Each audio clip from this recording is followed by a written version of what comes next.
You know nothing about GTA San Andreas. About 18% of what I'm saying. At least we like this game not because it's a masterpiece one in our view, just because we both played it when we were kids, like a part of our nostalgia. Even grass is greener in childhood, because we have tried everything for the first time and evokes wild emotions. We don't understand most of the rest images and therefore don't appreciate the skills of who's created this game. We don't see the references. We don't see any historical concepts. We don't see that Rockstar hired real life ghetto gangsters to voice the characters and that these gangsters wrote some of their lines to suit themselves, because that's not how they speak on the streets. We don't know that Carl Johnson, voice actor, actually did near 50-20 takes on each line, just in case Carl Johnson was fat or thin, because fat and thin people have different voices, and that's what the video is about. Let's start from the beginning. It's clear that Los Santos is Los Angeles, San Fierro is San Francisco, and Las Vegas it's Las Venturas. This triangle is where the events take place. Where did the Latino and black gangs come from? Historically, the English and by at all white men lived in the northern and southern states. In the south, for example, there were a few French colonies, like in the state of Louisiana.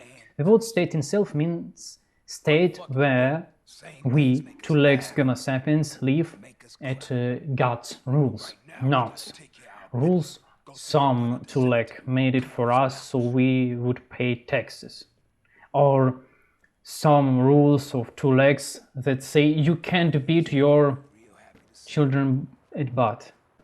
The Spanish lived alongside local Native Americans. The state of California itself, New Mexico, and a couple more, I can't remember for now, were taken from Mexico by the United States during the military conflicts. The West was settled slowly and deliberately. The West was settled slowly. To put it simply, the United States' goal at the time was to populate the western coast as quickly as possible, since the Russian Empire, for example, has begun settling Alaska. That's it, the Russian Empire could pose a threat from right next door, and the United States, after the revolution and its victory over Mexico, was the most powerful in the region and did not want to lose this status. To populate the Western territories, a marketing ploy was launched. Slavery, weapons, tax abolition were permitted, and you can take as much land and wife as you can, for time. Just take your claim. And to encourage more people to come west, they included the cliché about gold deposits, first in California, then in Alaska. This transfer took place in bars, and drunk patrons would come in, buy drinks, and then blather on about gold they'd found in Alaska or California, and that it was supposedly plentiful. Well, this was just drunken idiots telling the tale. In reality, there was decoys for the American Secret Services all the time. Certainly, they couldn't drag men west by force. Why force them when you can convince them, right? Right. White men settled California. They brought black slaves with them. Mexican were also present here. It's called that Mexican, mean descendants of the Spanish and local Indians. The Mexicans, in the case, have their own form of religion. Yes, they're Christian, maybe, but they also worship the deity of death in the pagan way, a relic of Native American times, just as in the CIS.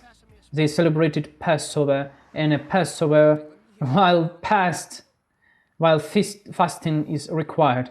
They eat Eastern cakes and two eggs, colored eggs, a relic of Slavic beliefs, or the word Russian, for example, from other way of Earth. It's a relic from Rus tribe, so called because of their blonde hair.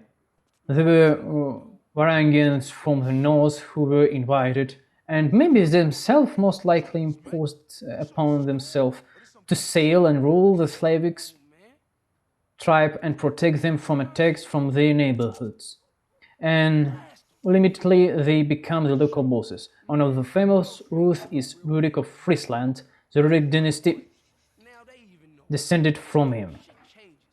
So there we have, because three different people, three different tribes: blacks from Africa, Mexican from South America, and white person from Europe. And the gold whites are descendants, the Anglo-Saxons, French, Germans, basically everyone who came to America.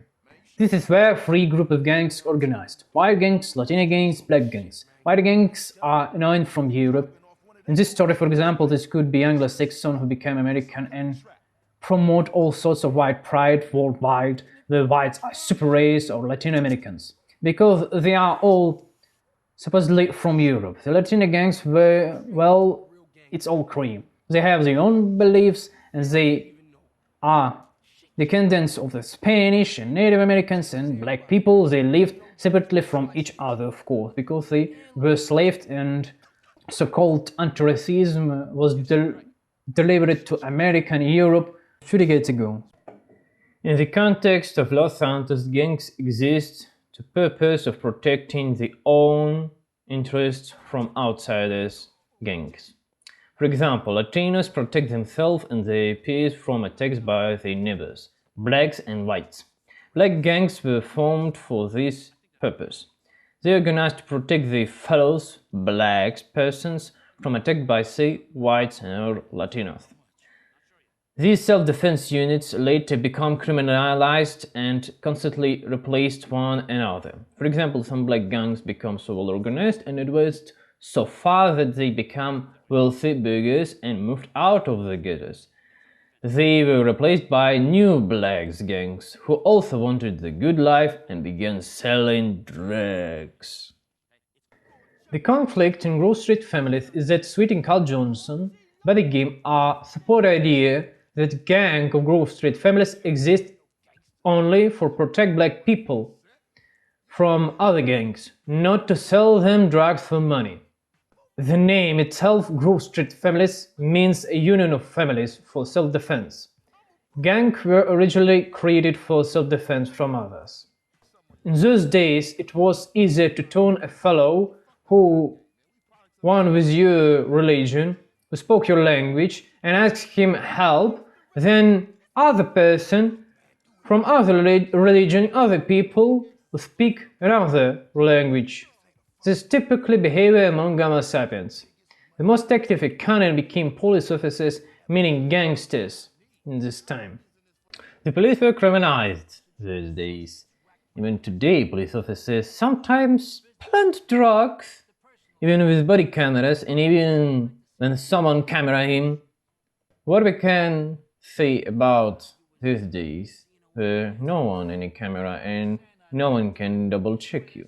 The story with Epstein shows that if a fish rots from the head down, and it's been rotting for a long time, in decades, why wouldn't the rest of the fish rot, say not today but in 19th? This was psychologically accurately depicted in the game. The Dodger arrives into Los Santos from Liberty City. Liberty City is a version of New York City in GTA San Andreas. The Legacy Dodger works for a living and had pilfered a whole bed of cash. It was robbed of him by thugs in uniform. You know what you thugged and robbed before someone robbed you. The Dodger likely had conflicts with Tempany as he was a teenager, I suppose, because Sidoji went to New York while Tempany joined the police. Otherwise, how would he know Tempany's name? That is essentially how it's depicted in the game. There is essentially how it's depicted in the game. We are shown the moral degradation of Grove Street families and consequently the police. Tempany is a ghetto native who also wants a good life, sweet pussies. Then he joined the police to satisfy his insecurities, to oppress others. They planted drugs on him, and that's it. You've already been taken by the collar and can be manipulated as they please. To put this in perspective, many police departments are criminalized, as I said before. For example, in all police stations, there is place for total without cameras or wiretaps. Even now, even such cameras have been installed and everyone doesn't wear them.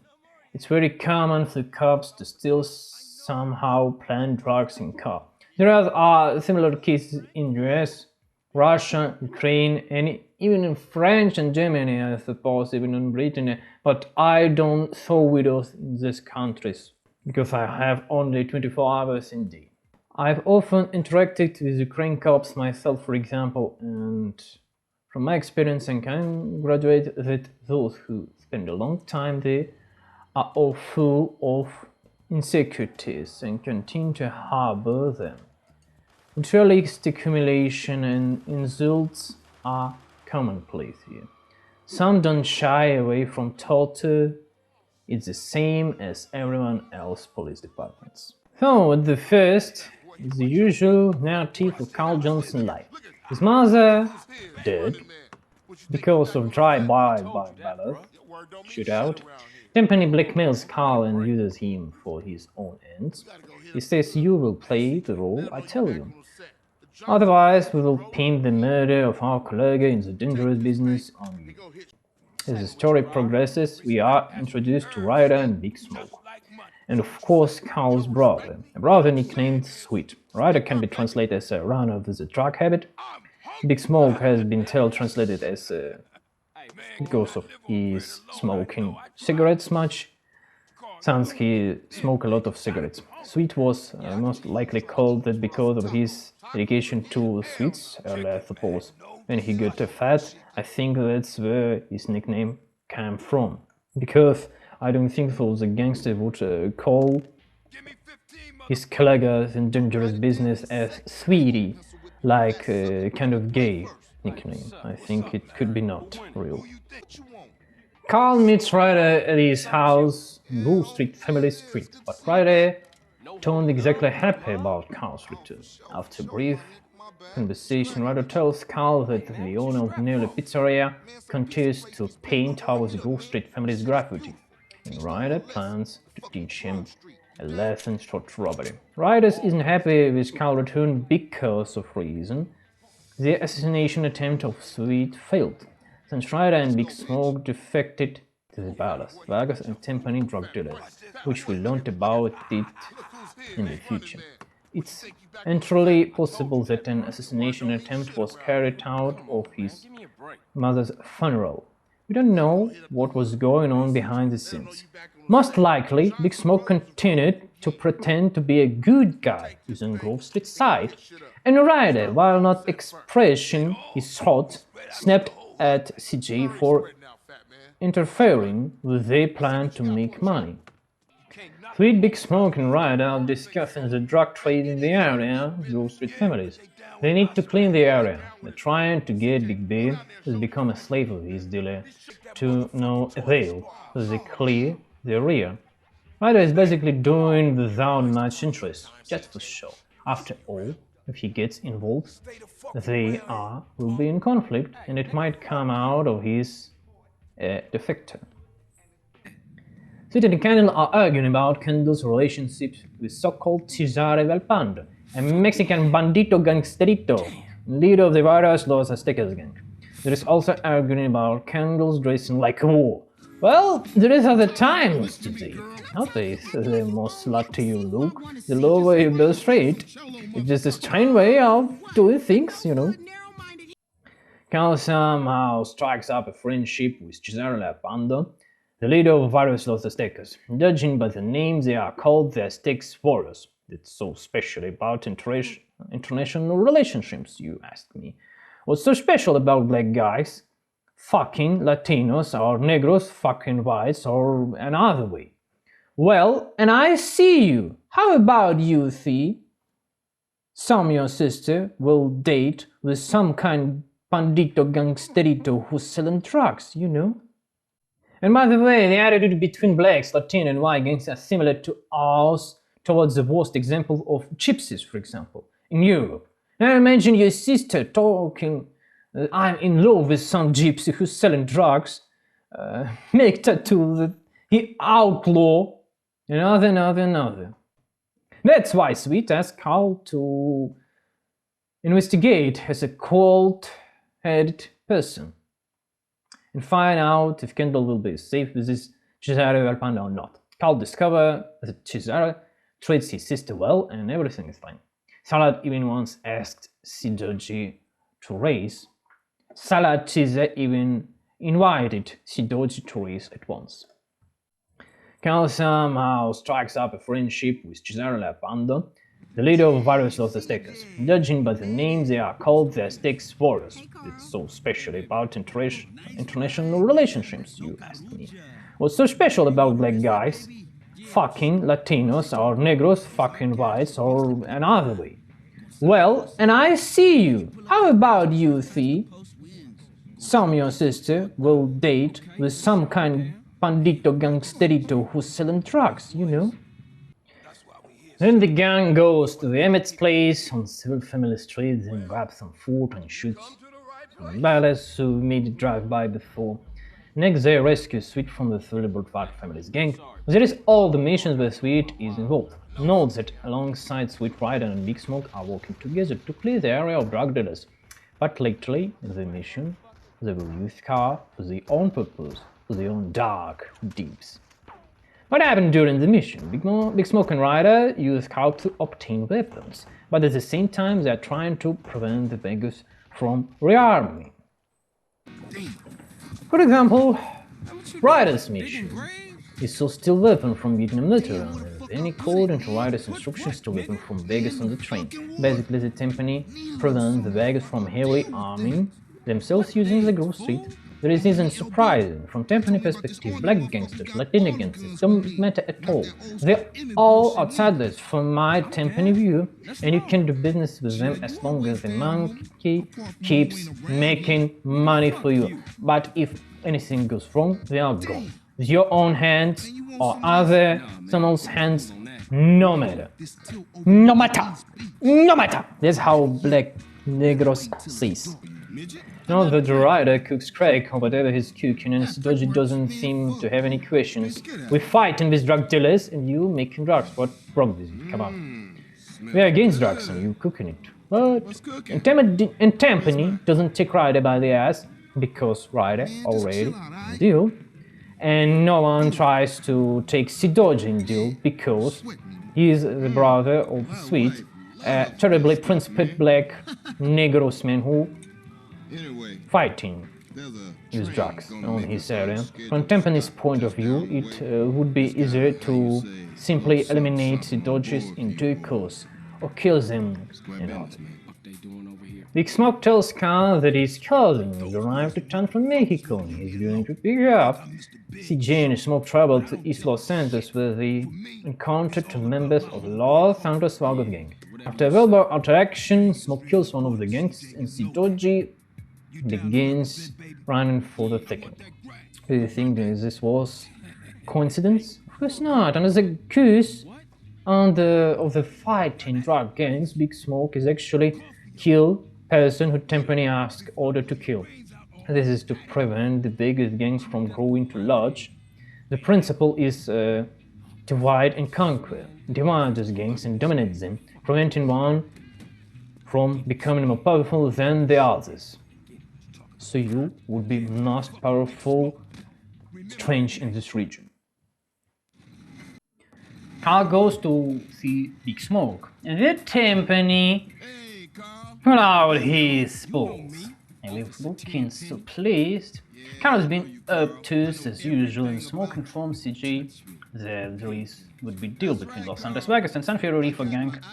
And I decided to sabotage the meeting, you know. Yes. Only I, of course. While waiting for the train at Unity Station, the Vegas upon seeing Smoke and Carl try to escape on the roof of the train. And Smoke and Sidoji give chase to them on a motorcycle.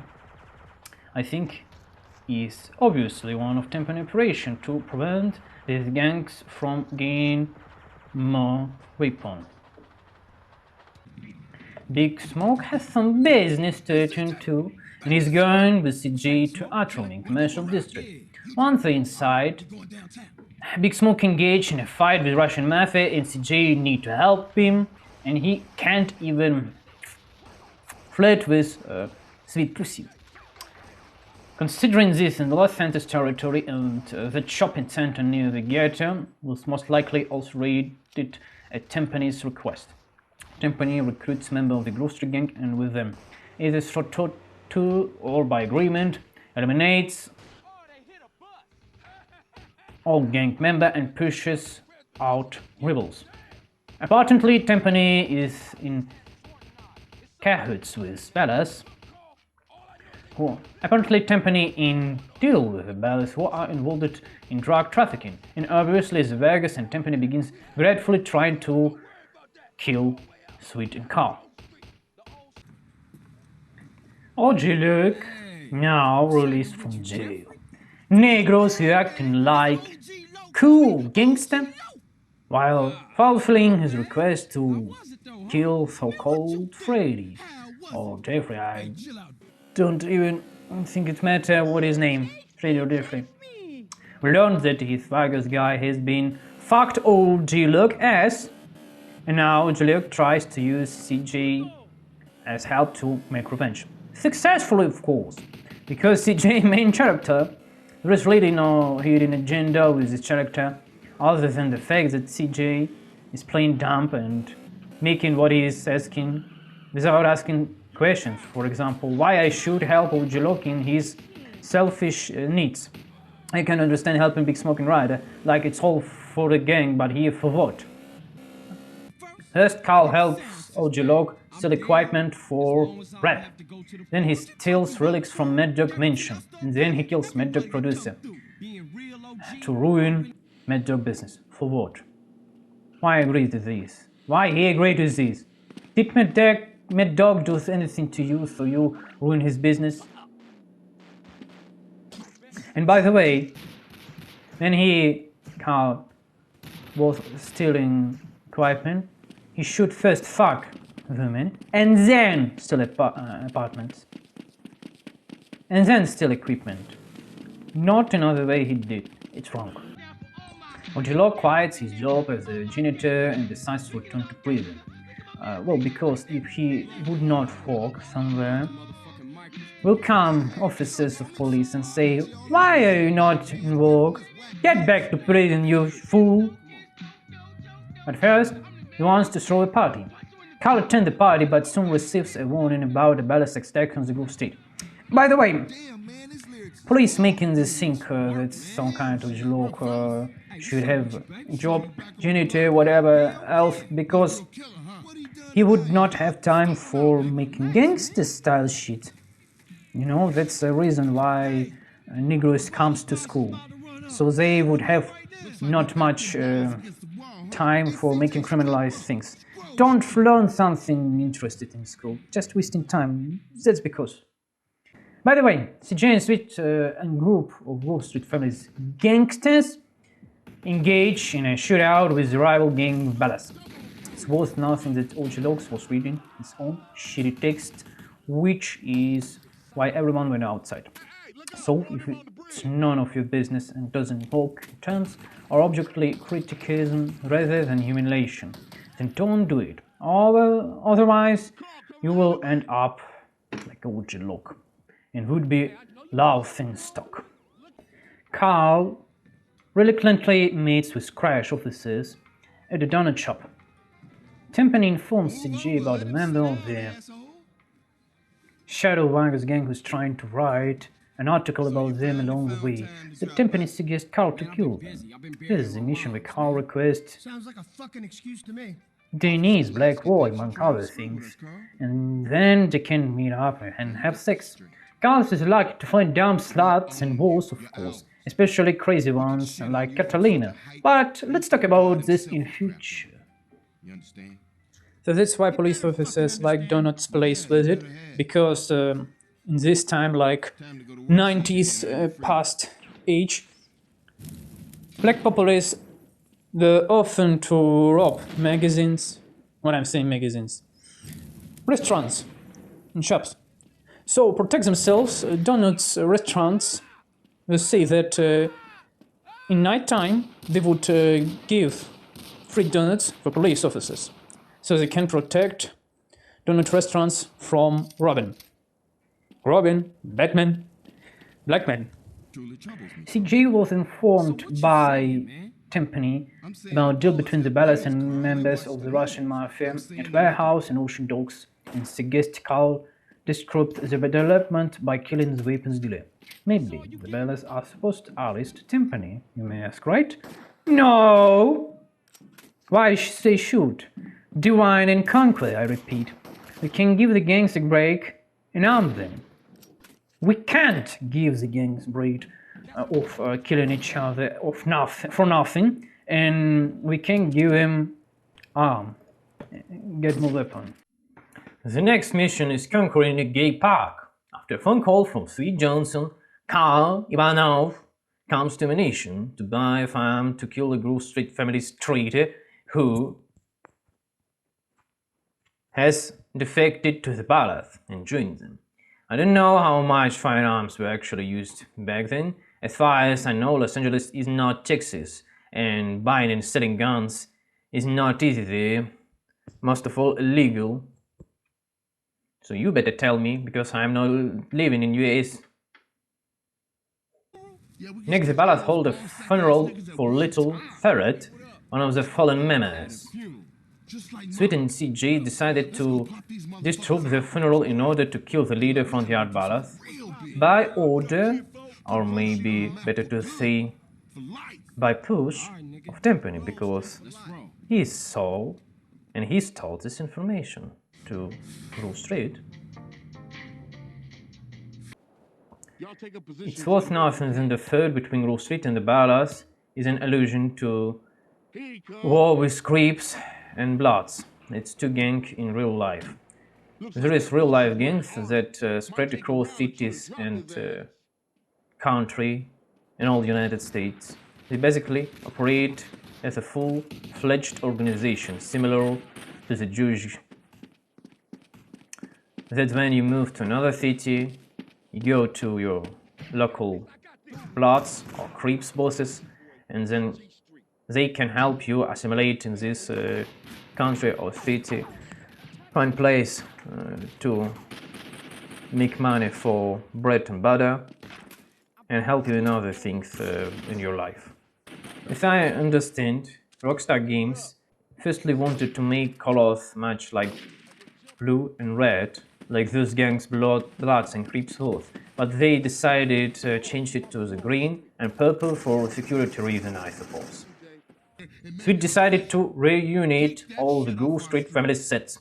The gang heads to the Jefferson Motel, where the sets meet, but soon after, the eye was ambushed by the LSPD and SWAT. Again, Timpani helped turn Grove Street in. He could not care less whether he was raided out or not, by Carl, I mean, because Timpani has evidence of Sidochi, and allowing this gang to become greedy again is unacceptable. It's too dangerous for these plans. After the families are finally reunited, Sweet decided to restore justice and attack the Ballas, who by his information was raided, information that Grove Street families was reunited in Jefferson Motel, but it's not true, it was Timpani. He tells CJ to meet this during the shootout between the Grove Street families and the Ballas, but Carl is forced to meet with Caesar first, who reveals Big Smoke and Ryder's betrayal. In fact, this mess with the Ballas was orchestrated in part with Timpani's help, of course. Because eventually the cops arrive and round everyone up, Carl is taken away, even though they should have been arrested and sit in jail with Sweet, and Sweet is thrown into prison as a card in pocket Timpani to manipulate with Carl. After Carl is arrested and spirited away from Los Santos, Timpani wants him to carry out missions for them, promising Sweet safety in exchange for all area released rather than a long one. In this first mission, in country, CJ must kill an informator with information about Timpani in case. who is hiding in molten chilled under FBI protection. Caesar calls CJ to tell him about his cousin, who can help Carl to get business going good. Carl meets Caesar's cousin, and she's named Catalina, who gives him 4 targets to rob. Carl gets a half cut for each. Firstly, Caesar wasn't told that its cousin would be a girl, psychopath like Azuli Pussy from Avatar Young. But firstly, Carl thought that it would be to meet a long, tattooed, with bald head, Latino, gangster. But it was just psychopath woman. By the way, Carl gets a half cut for each. Steal a fuel truck in Dilemma, rob a liquor store in Blueberry, rob the inside truck bookmaker in Montgomery. It turns out that Catalina is fucking psychopath, as I said before. Showing love for Carl, she tortures him and fucks him, and then tortures him, and fuck his brain, of course. And I say, this part with Catalina psychopathic women, it's very realistic, because I've spoken with some Ukrainian soldiers and cops who were sadistic. The expression of love and respect for each other are even built on ritual humiliation and insults. In their mind, this is how they set on you the part right. You don't know this, but this is how it's works in their head. Champion introduces CJ to Mr. Truth and tells CJ that he should pay Mr. Truth for marijuana Timpani was brought before. Before paying, Mr. Truth wants Carl to still combine harvester from a farm in Flint County for him, so that he can grow marijuana in the future. As we understand, marijuana is basically illegal in Los Santos as a point in this game, so Timpani takes the drugs from Mr. Truth and hangs them over to gangs for sale. This is one of the sources of trafficking, as we understand. I would not be surprised if he is also dealing with the Russian mafia, cheating them and ruining the business. Carl enters a trailer rented by Caesar and Candle. They greet each other. Caesar is in a bad mood. He wants taking place in Los Santos and show who's dead in the hood. He expresses his desire to return to the city to stop drug spread. But Carl and Candle manage to change his mind. As Carl tries to calm his friend down, Caesar reminds him that Big Smoke and Crash are behind the drug trade in Grove Street family concretely. CJ assures that Big Smoke never got involved in drug trade, and the Crash is to blame for the epidemic of drug addiction. Candle and Caesar try to convince Carl of Smoke involvement in Grove Street family ambush, but he still doesn't believe them without proofs. Carl leaves the trailer asking the couple to lay low for a while. From not a long time, Caesar invites CJ to a race around Red Country. The race organizer arrives and says that this race will reward the winner with money or a layout notice. Layout notice means you give your car. It's not a big deal because you can steal a car in the streets. CJ wins and meets with him personally. At this moment, it was not clear that he's blind, but you know, you can understand in the first screen that there is something wrong with him. In the second mission, you can understand totally that he's blind. By the way, there will be a lot of funny jokes of this topic in the future. By the way, in pretrial detention centers, you've probably seen some inmates wearing sunglasses in any kind of weather, even there is no hot shine. Let me explain why. The reason is that our most troublesome prisoners can be placed in solitary confinement. From my own experience, I can confirm that in some solitary cells, the lights are never turned off. If you are locked in there, the lights stay on 24/7. After a while, you lose all sense of day and night because you are constantly under artificial light, and it can seriously affect your eyesight.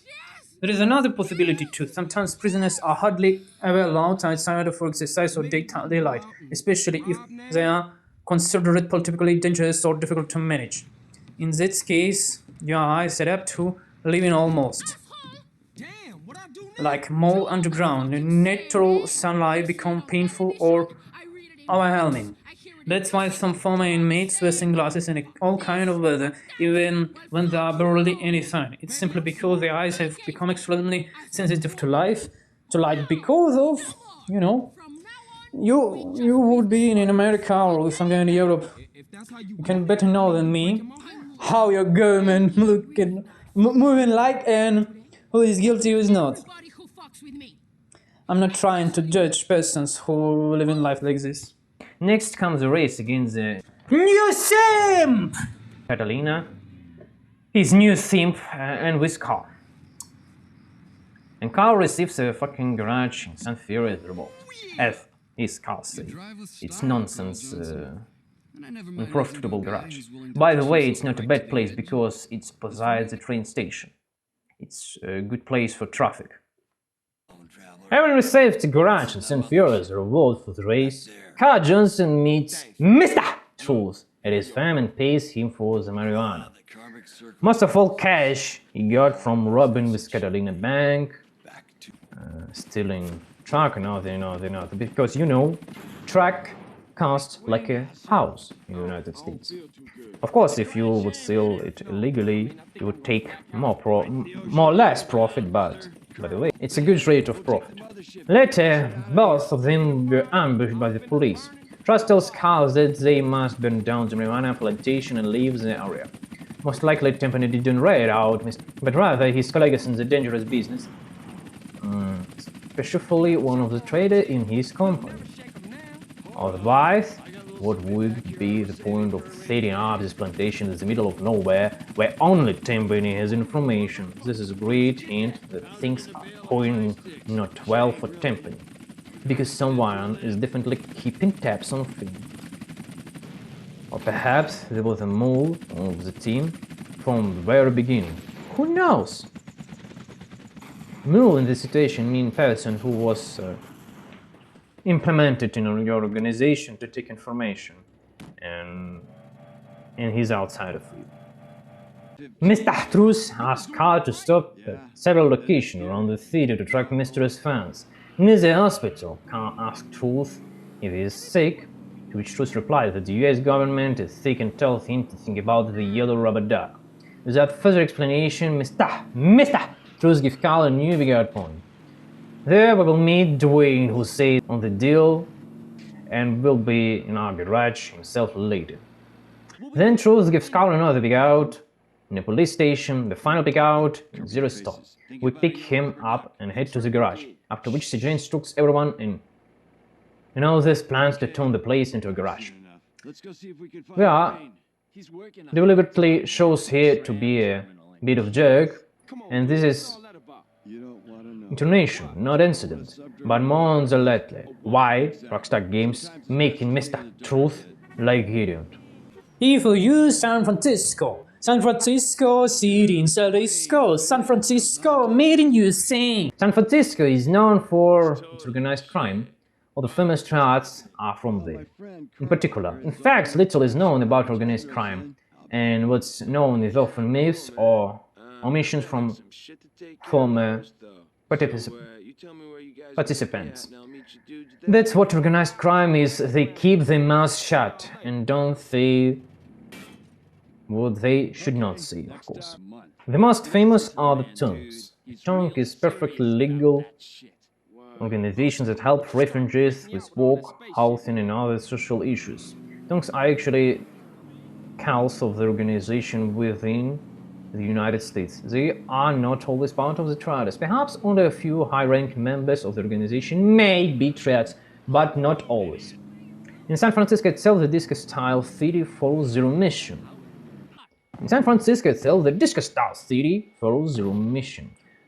Relatively harmless, but incredibly annoying. Someone Zero even had a light machine gun, usually mounted on helicopters, so this guy isn't just a nerd. If you win the nerd battle, on the other side you can earn a total 15 grand and 5 grand daily profit, and this in 1992. Remember? Back then the dollar was about a half as valuable as it's now. These nerds are making some serious money. And I want you to remember that 50 grants that you get from one day From zero shop, it would be not 50 grand today because it would was I suppose it's where I suppose near x5 valuable than today, or maybe more, maybe x10 or x15 or x20 because dollar with inflation become more cheaper in from 10 to 30% in 1 year because not all my so-called money was this colored paper that press in Washington making this colored cutted paper, not all in US country. Some of these sent to Africa, to Asia, to Europe, to other countries in Latin America. So not all dollars used in the United States, just part of all of them. So with inflation from 10 to 30% with hard percent, 50 grand in 92 year, the much more valuable than today. So zero maybe nerd, but fucking rich nerd. Really rich nerd. She just put the bus car in red country, heading to San Fierro to pick up drugs, and invites CJ to follow them to find more information. Carl meets Caesar, and they to head to Angel Pain, where the car was headed. There, they take photos of Ryder and some guys. The next stop is to find out what kind of organization this and what it represents. Carl meets Caesar with him in his garage, which explained to Carl that the people he photographed are members of Loco Syndicate, a drug trafficking organization in San Fierro. Carl decided to meet which one of the Loco Syndicate members, Pimp JZB, who can be found in club in Battle Point. This is to gain the trust and gather more information. Carl meets Caesar with him in his garage, which explained to Carl that the people he photographed are members of Loco Syndicate, a drug trafficking organization in San Fierro. Carl decided to meet which one of the Loco Syndicate members, Pimp JZB, who can be found in club in Battle Point. This is to gain the trust and gather more information. You can see in GTA San Andreas, Rockstars designate bikers as full some kind of friction like triads or maybe tongues like William had with Ramfali. It's not surprising, understand why they didn't.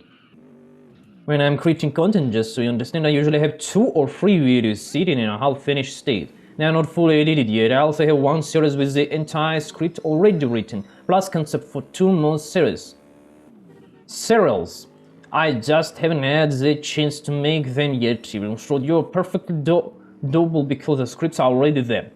I have plenty of ideas, but not all of them end up becoming reality. At the end of the day, it's not enough to have an idea, you also have to actually make it and show people, not finish the result. So it's not surprising Rockstar Games denied bikers. Bikers in GTA San Andreas, of course, exist by nominal, but let me talk about real-life bikers, who unfortunately are not really represented in GTA San Andreas.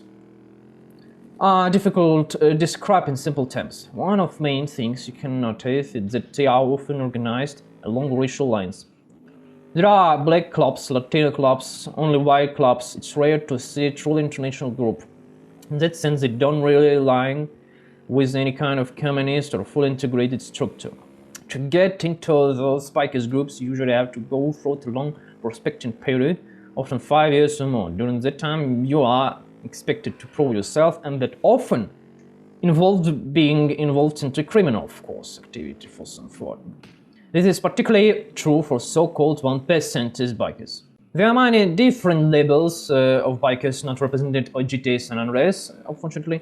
1%, 3%, 99%, 11%, but 1% are the ones who position themselves as the most hardcore outlaw bikers. The same 1% originally comes from a statement by a motorcyclization association that 99% of motorcyclists are law-abiding citizens and only 1% are criminals. Some outlaw motorcycle clubs adopt that label for themselves and build an identity around being outside the law. Outlaw in this context means outside the law of the state. I don't correctly have access to real bikers communities to conduct interviews. My English also not strong enough yet, like America great again with Trump beanie. By the way, realistically, it would require funding and production resources. Otherwise, I would genuinely love to travel into different bikers and publish those conversations. So if this idea is interesting, feel free to leave feedback. If there is not enough interest, it could even become a full interview project, but to be honest, it's pretty expensive undertaking. By my estimates, I need around 100 grants. And you know, in the United States, as I knew, $500,000 US, it's not enough to make some kind of IT company. It's for 3 full months and then end. So maybe it's could be more higher. Just to travel and conduct at least 20 proper interviews with different people. And ideally, you'd also need a fairly large audience so participants feel that their time and stories are actually meaningful and not wasted. Motorcycle gangs that not represented in GTA San Andreas, at least for GTA San Andreas, also known as bikers, become widespread after the Vietnam War when large numbers of veterans returned home. Naturally, some of the people who had been recruited into the military already had criminal backgrounds, and many of them came back the same way they left. By the time it was already becoming clear that the government was struggling to find enough men willing to fight in a war on the other side of the wall. Throughout history, this has often led to armies recruiting almost anyone they could get through the pension, coercion, or by giving prisoners the options of military service instead of severing their sentences. So, prisoners, in this case veterans who had fought for the United States in Vietnam, returned home and decided to start a new chapter of their life. And, like in Gaul, they stayed bikers. With the end of the Vietnam War, veterans who returned to the United States will often land without money, and according to some account, they felt abandoned by the government. I don't know how accurate it is, but the result was that some of them started thinking about what to do next. Naturally, they already have military experience in the US, in a country where weapons are widely available. So the question becomes, what do I do in this situation? According to this narrative, some turn to robbery and become bikers. Outlaw bikers. At that time, LA David's motorcycles were relatively cheap supplies. Military or government-related equipment was something sold off for very little money, like $1. As far as I know, there was even cases that Harley Davidson could be sold for at least $1. So veteran forms motorcycle groups, and according to these accounts, some of them started robbing local communities. Since they were in a camera's bag, then it was much easier to get away with it. You could ride in a bike, commit a robbery, and leave quickly. If needed, you could disappear through side streets. In urban city, especially, you can. Motorcycles made it very easy to escape. At that time, the US didn't yet have the kind of real-time surveillance infrastructure it has today. So catching criminals in the act was much harder in this time. In that sense, using motorcycles for quick hit and run crimes was in a way a very effective method for that era bikers. Later in the mission, T-Bone recites a call from Mike Trainer, who says he's in a danger and needs help. Trainer is inside a stolen van carrying drugs in car, and T-Bone must find him. Carl and T-Bone rush to the car and begin searching for Mike, which they have 5 minutes to complete this. Mike remains his context contract. Over the phone, Mike reports hearing signals that the sound of heavy machinery. Assuming the van into a construction site, Carl speeds to the Doherty construction site. After a while, Mike reports hearing the sound of truck backing up. Carl and T-Bone assume it's East Basin docks. Carl changes car course to the docks. A little later, T-Bone reports that Mike's hearing gunfire. It sounds like a shootout with security guards, since the Bay area is lightly guarded by the heavy security in the airport. After 9/11, but for this lead, Carl directed the car there. The hunch proved correct. The Eiffel gates are flung open.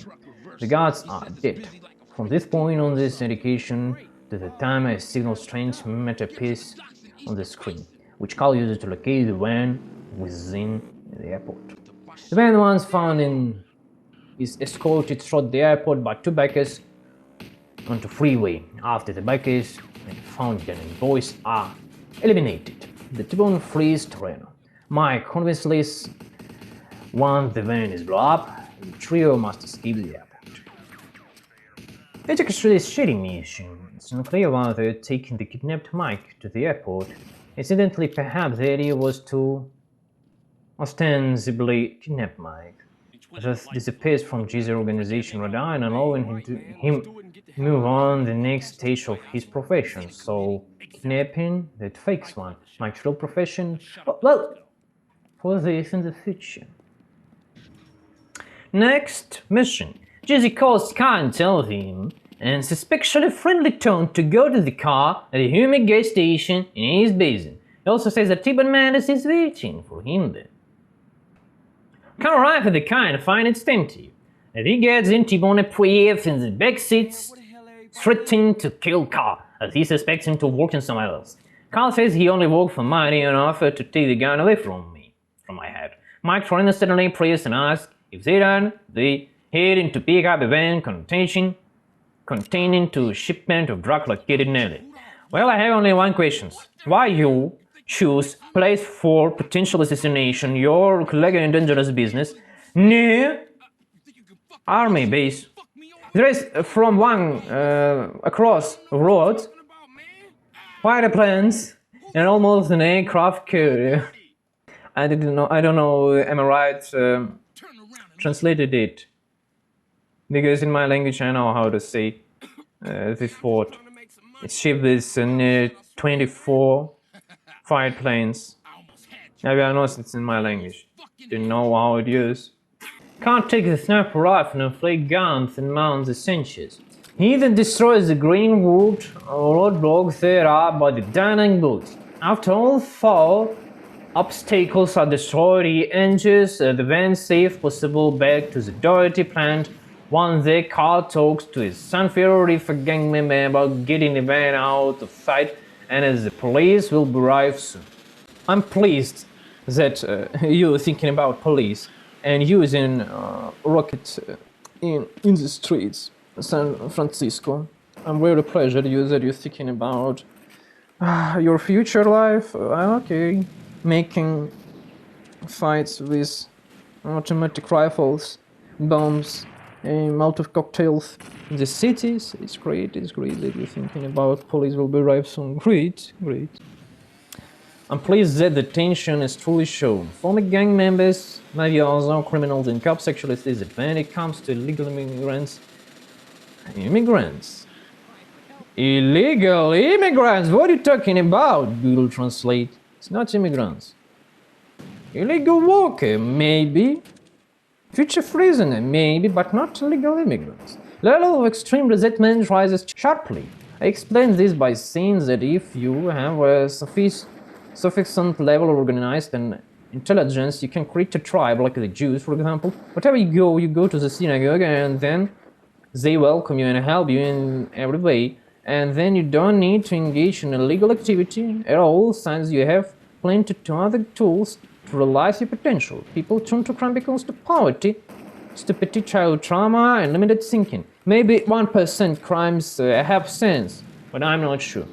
It seems to me that organizations that engage in murder, steal and murder, and sell drugs will rarely have a cool head and keen sense of calculating in the action. Often I think it's purely childhood insecurities that drive them to commit adultery. What kind of adultery I'm talking about? I was talking about, never mind. ChatGPT, Google Translate, the old way. They translate it and make it the old scenarios. Maybe they would make video and I would sit and drink cola. Aha, what cola I'm talking about? And I didn't drink cola near 1 year, I suppose. Начинаю с... Carl arrives to movie bookmaker console. And one of the guards tells him that his leader is actually blind. He's talking about Woozy. He then goes upstairs, calming, and confirms this by waving his hand in front of Woozy's face. The lecturer shows no reaction. Woozy tells him that he owns the organization and that he needs to go to a meeting with another gang, wanting to show that we are, as in, we handle everything delicately, no shit or no killing, like these white guy things. Upon arriving, we see the things are not quite so simple. All the Woozy lieutenants have been killed, and we ourselves are in danger. We should probably get out, but they won't let us to leave so easily. To put things in perspective, there were Chinese people in eastern United States. They were imported as a cheap slave labor, like in 19th century, I suppose. It's 1830, 1850, 1870. And then some came to live there. China became progressive relatively recently, only 2010 year. Until then, it was considered a huge asset to get out of China. Life there was clearly not easy back then, while it was better in the US. Naturally, gangs emerged to protect the interests of the locals, of course. Gang or tongs, if we're talking about east side of United States. They mixed criminal activity with legitimate business. They were Chinese gangs, Vietnamese gangs, and to much less extent Korean and Thai gangs. And we encountered the equivalent in San Andreas. For a long time, locals preferred to turn to fellow believers that who spoke in the same language and same religion for help rather than to Americans. This went on for a very long time. By my statements, until about the 2010s years, when crime changed its appearance, it transformed from brute force into fraud. I'm sure brute force remains, of course, but not in the same form it was before. As I said before, tongs, some of tongs can communicate in business with triads, Chinese mafia. Tongs help immigrants. Tongs have legal business. Tongs help with work, for example. This organization can help with work for their own tribe persons. I don't know how it better to say by English. English might not differ language. English might not be little routine. Fran Foley, the leader of Red Gikantong, triad subgroup. Fran Foley explained that the Vietnam's crime syndicate, the Da Nang Boys, is planning to move to San Andreas. Carl is in task with picking up a car containing a package from the airport. Important points, the subgroup. Not all Tong members are triads, but some Tong members may be triads. Just as not all enforcers, outsiders, or insiders in Italo-American mafias are part of the media. Next, still, the Da Nang Boys are pushing wrongfully, preventing him to return for the arms. CJ devises a plan to distract the Da Nang Boys by acting as bait so Ranfali and his lieutenant can safely leave Chinatown. As the Da Nang Boys finally catch Carl Johnson's car, they find out that Ranfali not here. Plan gone wrong, so they leave, and mission completed. By the way, I don't know why they not tried to kill Carl at all. In the end, so they could, and they ran away. I don't know. Carl plays a console game with Woozy, even though Woozy is blind. During the conversation, Woozy... By the way, Woozy actually always winning in console games. Always! Always! Woozy asks Carl, can Carl swing infiltrate the ships? Heavy guarded and Carl needs to get on undetected, as he's defenseless in the water. Woozy can trust anyone from his gang to do this, as they are obviously in the middle of Asia massacre, and it was because of some Tong members' arrest or move. That moves? Not moves. Better to see beavers. That they leaked information about Ranfali and nearly killed him. Moose, beavers, I don't know how to better to say, let me translate what. Yeah, moo. It's true, moo. Mole. Mole, not mole, mole. New day, new thinking. Much thinking, much suffering. By the way, on the car, basically, was all the destitution. That's how I personally understood this sequence of events. Besides, Woozy is blind. He's not the one to go. Upon arrival at the ship, Carl needs to plant a bag and quietly leave.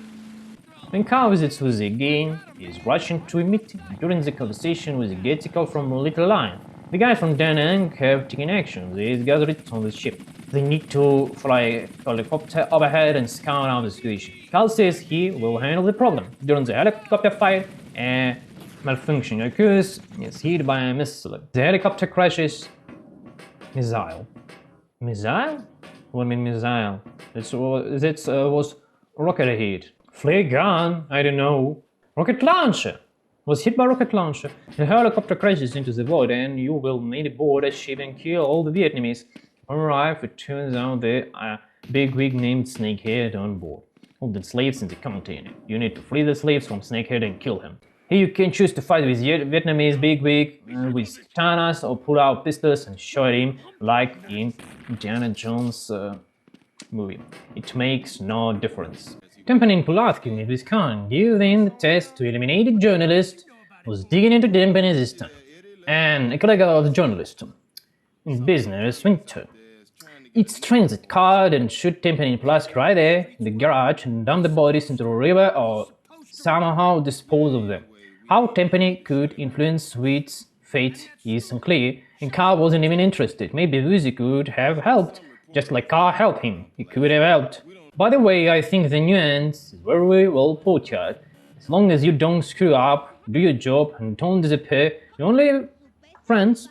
But if Carl had been able to complete his text successfully every of the time instead of 100% of success every time, he would not have gotten invited anyway. That's life and justice, right? You only loved with 100% success, but the percentage drop and love ever drops like a parabola into a pit of shit. In principle, you can also complete Caesar's car theft mission. They are not part of the story, but they help you set up a car dealership and earn 20,000 grand in game dollars. The business itself brings $8,000 daily. I'm not sure how you can legally sell stolen cars. Perhaps it's possible through phone companies or individuals, and then after paying the taxes, even if the police come, you can say you didn't know that the car was stolen. It's not your fault. Again, how true this is, I don't know. It's a thief's job, beep beep, and hopefully... What the hell? I wanted to say that it's a thief's job who's stealing beep beeps. What the hell? Beep beep? Like I'm idiot in front of middle of sentence, saying beep beep like idiot. Like crazy. It's nonsense. Google Translate even don't see... Never mind. It's a case of mistaking a critical... What? It's not a case of critical analysis. What the hell wrong with this translating? Trade missions. It turned out that trade benefits from getting rid of the local syndicate. Carl goes to the garage in Doherty in search of material for the pistol silence. Caesar soon appears and gives Carl his silence. Woozy Moo leaves a message starting that the local syndicate is meeting with the badass. Carl must kill GZB and take his pawn to find out the meeting is taking place. Carl arrives at the Pleasure Domes Club in Battery Point and crashes Jesus' part.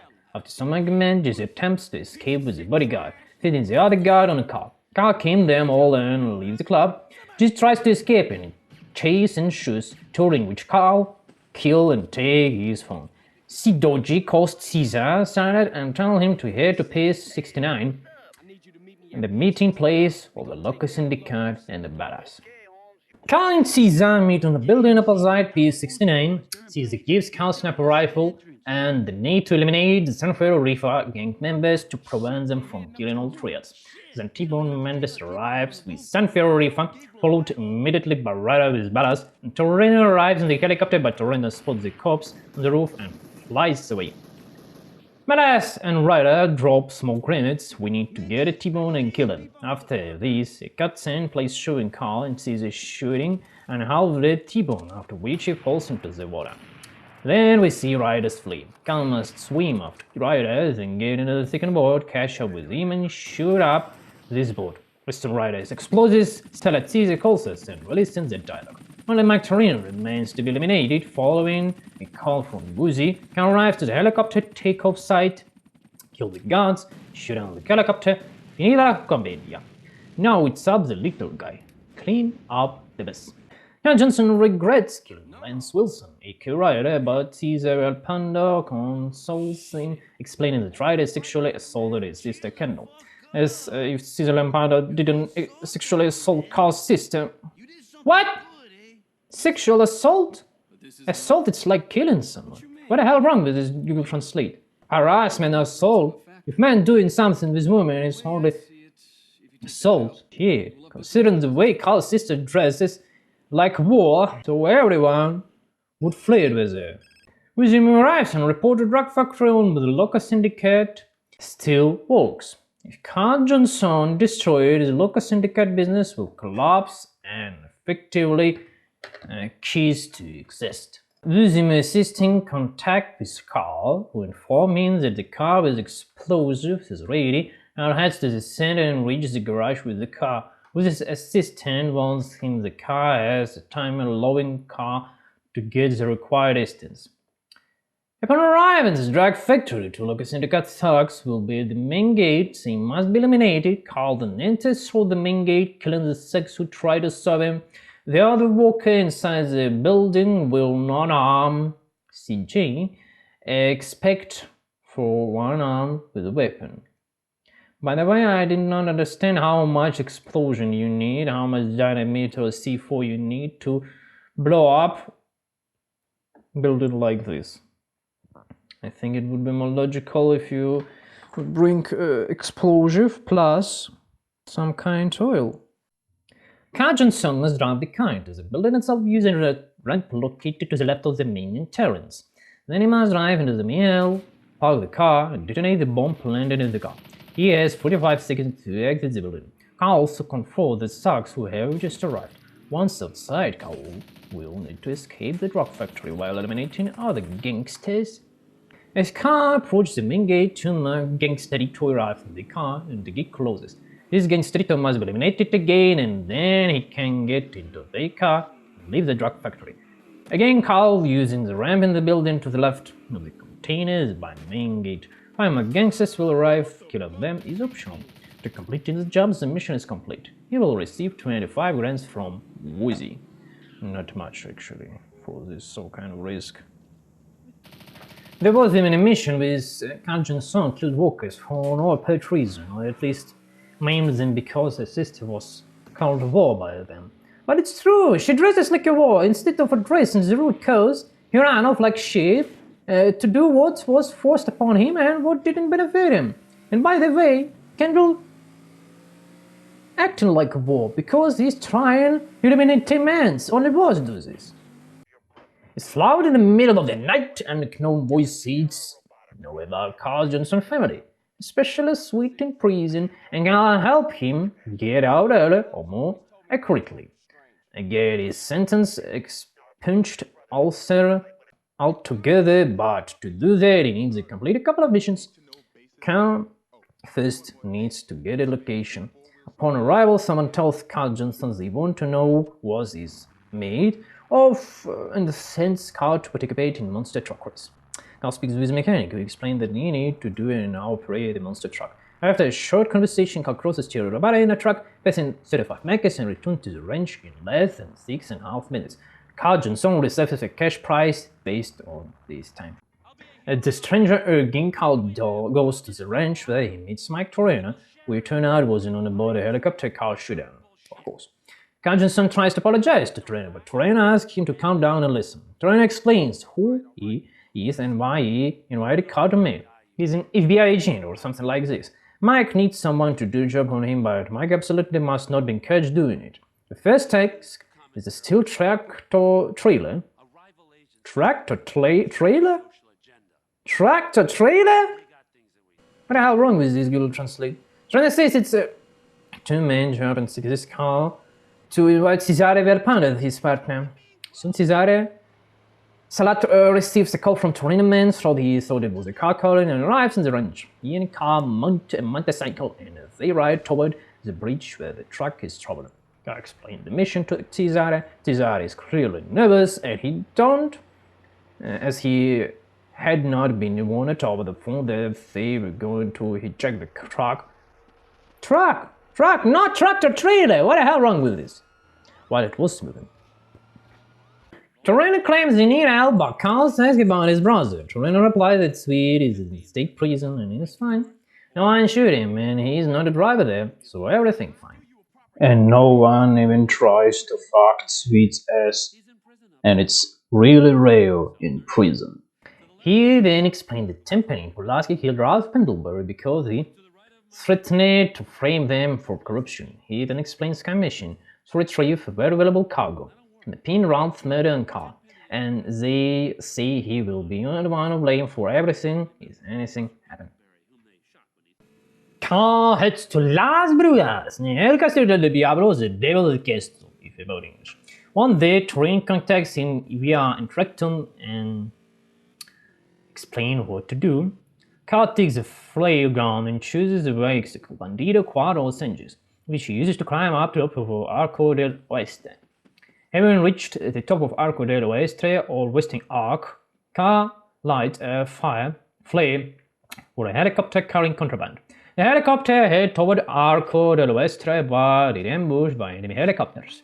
Carl Johnson uses a flare gun to shoot down. Flare gun? Maybe a flare rocket gun? By the way, Google Translate always do shit translate. Just trust me that I'm so charismatic in my native language, so you must subscribe to my channel.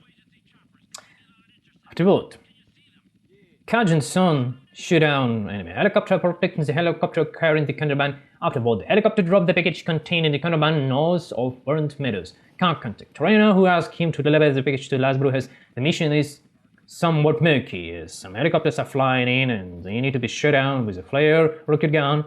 With rocket launcher would be a more perspective name. All in the United States of America. Yes. And you know, not only near United States of America, near Area 69, military area, military base. You're not just dealing with a cowboy shootout, but a terrorist attack involving the disposal of helicopters, and those helicopters are actually armed with militants. And before Carl Johnson shoot down with rocket launcher helicopter in front of San Fierro. What the hell going on here? How this didn't attract attention is beyond anyone's attention. What's the whole point of GTA? It's said to think too much. Much thinking, much suffering. Trainer admits to Carl that he only talked about Sweet to get Carl to Walkway. Of course, Sweet won't be released from prison anytime soon, but they are keeping an eye on him and make sure he is safe and sound, just like Carl sends a bounty on him. Mike says he really needs Carl, and to expand his sphere or influence and do some dirty work, Carl needs to buy an abandoned ship near Las Venturas. It's not good that Mike lied to him earlier, but I'll say this. The fact that he told the truth is quite an interesting move. After all, he could have continued lying. Carl had no way of checking. I'm a big believer that if you have been decided before, at least, very least, you should be understanding. Deceived? Deceived? Maybe cheated. What the hell wrong with this name? They could have kept screaming in your arbor and nothing would have happened, of course. I expect of bad Google translating. It would not have clicked in your head, as it's a number of reason you were decided, deceived, maybe cheated better, and all said, what the hell deceived? But then they told the truth. I hate Google Translate, I hate. And ChatGPT I hate more because Google Translate translating all what I want, and ChatGPT says, I will not translate this because I think so, it's too harassment. Train out a sea doji to learn to fly by taking flying lesson, and their theory is pushed earlier. Carl inevitably refuses, but agrees after Torian tells his a step toward freeing his brother from prison. And I'll tell you this, CJ has a cool, full-fitting life. Of course, if you play with body armor, constantly breathing it and hide from enemies, not getting shot in the face, it's a fairy tale. It would be a truly brilliant playthrough. I myself would love to learn, drive a cargo truck, a car, an APC, and a tank just for the sake of development, but Kai and I will have that opportunity, even if it's game. For those who don't know, Kai is Johan, and John, aka Johan, aka Ivan. This time Mike Torrena sent us on our first mission, dangerous mission of course, deliver a package by plane for our house, on the Earth trip to that village named Trebada, as I remember. The mission is not particularly difficult. You need to fly low enough to avoid ground-to-air missiles hitting Car's plane. The plane can withstand 2-3 hits, but you can complete this mission without getting shot. An Andromeda plane arrived at the Ebenet airport. Carl thinks they are Mike Torrena's men, but it turns out they're not. Torrenas explained to Carl that these men have stolen mines and are planning to sell them to the Middle East, and if the Arnold would be stopped, a major political conflict would break out, and a 9/11 too would be soon. Torrena asks Carl if he enjoys maiming people, hinting at their elimination. CJ is tasked with killing all the agents reaching the plane and jumps from it. For now, Mike Torrena is off for some long time. It should be noticed that Mike Torrena constantly makes pseudo-patriotic remarks, saying that his compromises are naturally Eastern, since America is considered Western.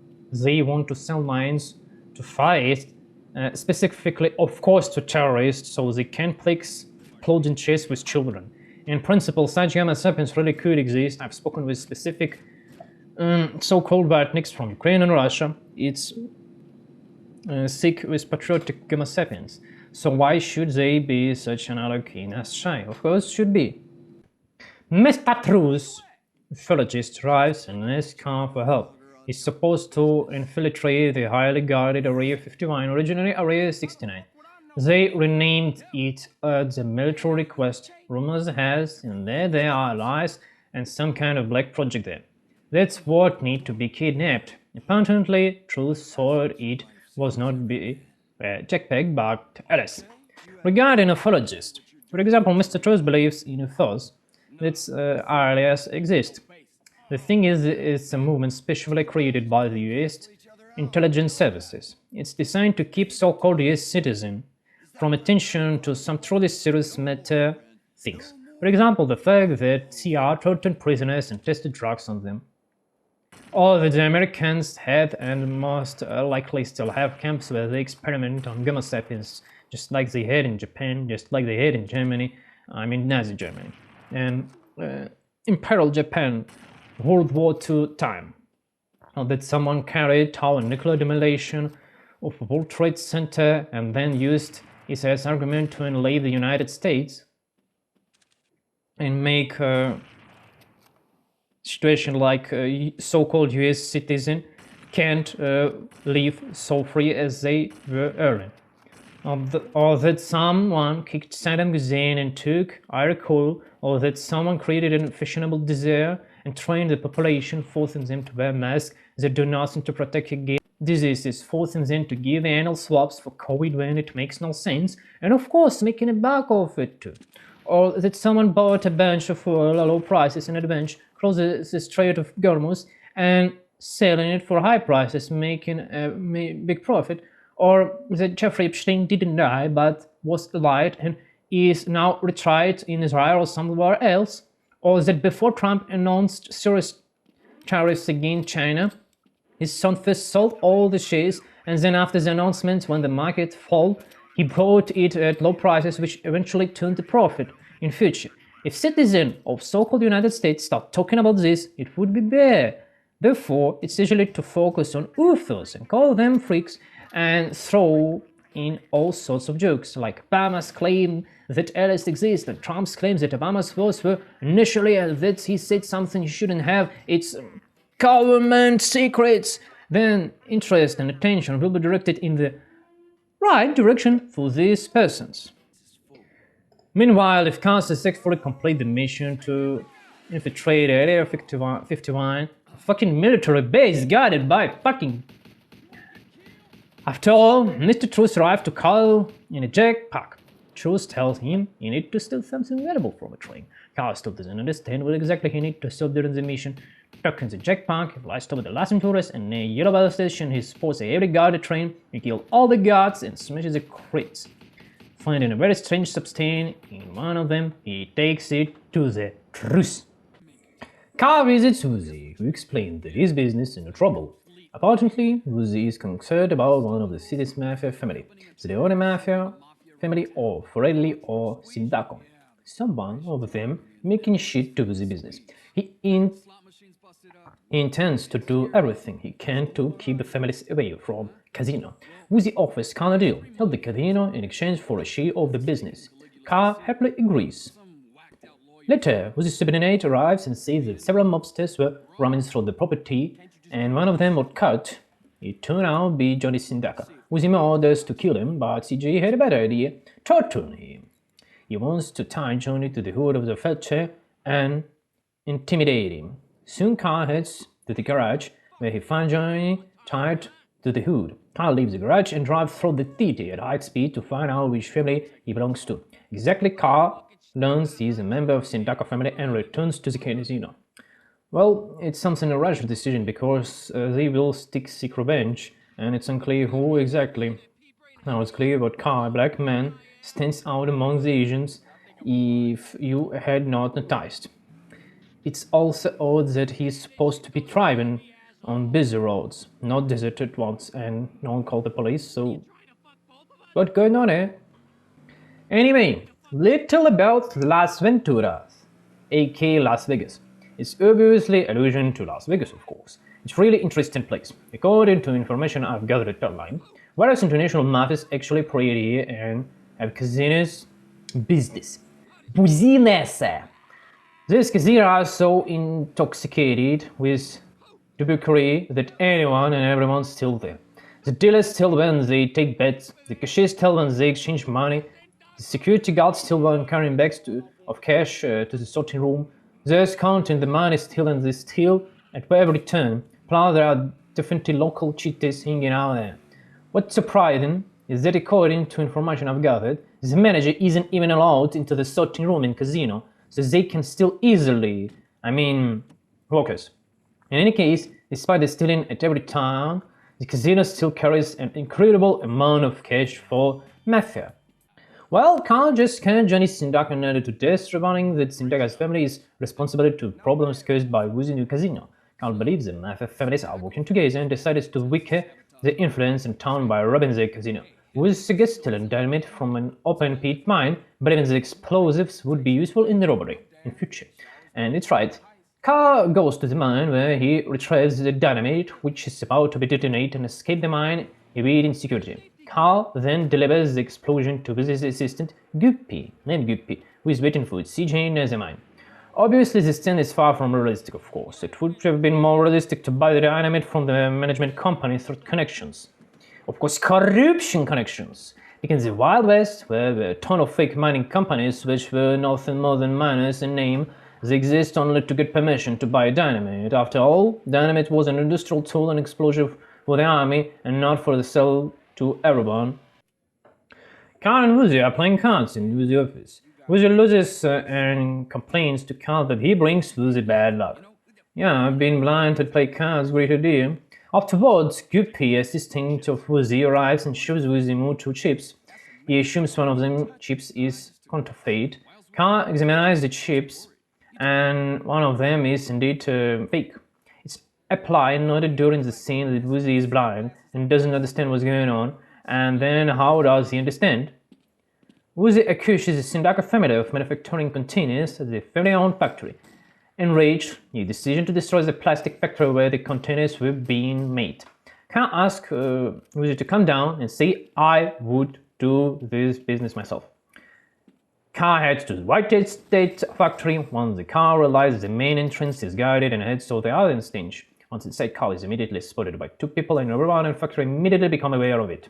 The head of the plant ordered killed Carl, and the machine is protected. Carl kills all guards, destroys machines. He returns to the casino with GPS. Carl how it went. Carl says the fake coins won't bother them anymore. Mr. Bruce calls to Carl and tells him that Mr. Bruce took Paul and Mecca deep in the desert on a cactus safari a few nights ago and asked him to fight him. Because, you know, drug person can do everything in the desert. He remembered taking them to Arco del Oeste. Carl goes there and finds them. They ask him to take them to the snake farm that is attacked by farmers and they drive to Caligula Palace Casino in Las Venturas. Paul introduces Carl to Rosie. Carl calls Woozy and says he's found a way to rob the casino without raising suspicion. It's good to be Carl Johnson who can fight, because war is absolute in our life. Heinz Carl Woozy in the technical room of his casino. They discuss plan of the robbery of Caligula Casino, the location of the money. I don't think the casino robbery makes any sense other than for action. After all, the casino owners could lie about how much colored papers thieves stole at them and receive a cash benefit exceeding the loss, because they can say, "Oh, we don't have money to pay debt. It was stolen $50 million and was stolen $1 million. Besides, the insurance would cover the robbery. In any case, the first step in preparing the need to several photographers of the casino floor plan. In any case, the first step is preparing the needs for several photographs of the casino floor plan for robbery Caligula Casino in future. To do this, Carl goes to the Las Vegas plan department. There, the plans are kept under tight cut. First, Carl gets a camera and then enters the apartments. There he discovers a large police presence, making it impossible to take unauthorized photographs. So Carl sabotages the operation by breaking in an oil conditioner that's terribly starting a fire. In the smoke, he kills several guards and takes the necessary photos and takes them to the Four Dragons Casino. By this point, everyone had stopped counting how many Gamma Sapiens Carl had needlessly shoot in the search of cutted colored paper. And it sadness me how interesting the action in the GTA San Andreas and how boring the fan lore created by famous GTA players is often. For example, there is a GTA San Andreas role-playing service, right down to hard roleplay where you need to be realistic as possible, and there is no quality storytelling anywhere. Players perceive the game character as themselves. If your game character gets shot or robbed, you're immediately losing real life. In your mind, of course. It's schizophrenia. Few people are interested in creating story and interested in high quality subject in GTA San Andreas. By the way, it's just few persons. But just in case, I have a deal. If the audience responds well, we could either create a player cell on the existing server for some local criminal gang game to create a monumental story, or even create our own platform, for example, for realizing the story in form of fan version of Stalker. Every Stalker, Trader, Soda, Bandit, Mega, Mutant, or Monolith member, or Mercenary, or Military would be real, living Gamma Sapiens. It would be really interesting. Using Carl need to obtain an access card to the back of the Caligula Palace Casino. To do this, Carl meets casino employee Miller Perkins, a courier, and tries to gain her trust, after which she gives Carl the access card. According to the scenario, Carl must follow Millie from the casino to her home. Along the way, she stops at the sex shop, and Carl overhears a phone conversation revealing that Millie is a fan of BDSM. In fact, rushing on for another date, having purchased a free costume, concludes almost of all your view. Carl follows Millie to her home, where after eliminating Millie's fucker, he enters her apartment. You can speed up the game and avoid meeting Millie multiple times to reach the required 35% of trust to progress through the quest and obtain the access card. You can simply kill her after the first meeting. I wish quests like this exist in real life to get $1 million or $1 billion, and for this you need to fuck women and beat them with wipes. That's a dream. By the shaman dumb generals leaving the casino without power for robbing in future. Batman Robin for robbing Caligula Palace Casino in future. To do this, under cover of night, Carl takes off from Las Venturas Airport, is prepared Nevada plane and lands near the dam, embedded in the plane, so its fate. After eliminating the guards and infiltrating the hydroelectric power station, Carl mines the generators and leaves the dam. Jokes only. Jokes under jokes and after jokes before jokes. Real terrorist attack have already begun, all for the sake of robbing the casino for cutted colored paper. as if there could be an easy way to make a living by sabotaging the enemies without having to blow up the dam just to steal a day's take. Okay, maybe not just days, but weeks. Certainly not months. Next you need to steal 4 copies motorcycle, 1 armored car, and car can start robbing. You know, Black Robert is Robin. Carl doesn't want to commit a robbery in broad daylight and steal a Caligula armored van. He suggests stealing a regular one from a warehouse and then branding it to the Caligula logo. But this task is complicated by the fact that no one except Carl knows how to fly. So Carl needs to infiltrate the evasion field by himself, kill all the soldiers, and destroy the Hunter helicopter, steal a Leviton, a cargo helicopter with magnetic crane. From there, head to the warehouse to steal the van, and then head to the abandoned effort with the van. Well, I understand in GTA San Andreas, at least they could have made it clear, I don't know, the cartels are going crazy there. Well, should have sold us again to steal the helicopter. Holy shit, how much Gamma Sappers killed Carl Johnson to get only 100 grants cutted colored paper? What a maniacus! The haste itself is coming soon. But for now, before robbing Caligula Palace, Carl is carrying out a mission related to the Italo-American Mafia. This is legitimate then, as once you've moved to another country and lived there for 2 generations, all ties to your homeland are often severed immediately. Carl enters the office and finds a troubled King Rosenberg. Ken asks Paul to say about her problems to Carl. Rosenberg explains that everything used to be great, but now he's a middleman for three mafia's family, Leonas, Forelis, and Syndicus. Because none of them will trust any of others to run the casino, the families hate each other, so a clash between them could be dangerous for him, King, as the family might blame him, making him the next target. To make matters worse, the further descent of Johnny Sindaka, who is recovering from a coma Carl inflicted on him in the hospital. Carl volunteers to move the body to a safe location to keep Ken out of the danger. That's Ken Rosenberg from GTA Vice City. And even if you know, you can get bonus disc by buying PlayStation version of GTA San Andreas, or even find it in YouTube to see that Ken Rosenberg even had a so-called talking with Tommy Rossetti. I'm saying so-called because Tommy's assistant says that Ken Rosenberg not allowed to talk him. Well, we don't know what they did in the past. I head to the hospital. One day he searched for Johnny Sindaco, but the receptionist woman says someone picked him up in an ambulance. Carl realized it must be one of the family members who took Johnny. So he runs out and goes looking for the ambulance that took Johnny. He eventually found the right one. To command the ambulance, he suddenly crashed into it, forcing the family members to exit. Carl climbs into the ambulance and makes his way to the meat-packing plant in Wildwood Estates. Along the way, more family members appear, but Carl avoids them. He then arrived at the slaughterhouse where 2 members of Sindaka family approach Johnny and take him away, who is in a wheelchair. And I remember that it's Forelli family tried to kidnap Johnny. So there is conflict between Italo-Americans and mafias. Ken Rosenberg is hiding cocaine when Carl walks in. Drug boost Ken confidence. He is man for now. And show who is boss in the house. Well, Man City, because he went out from house.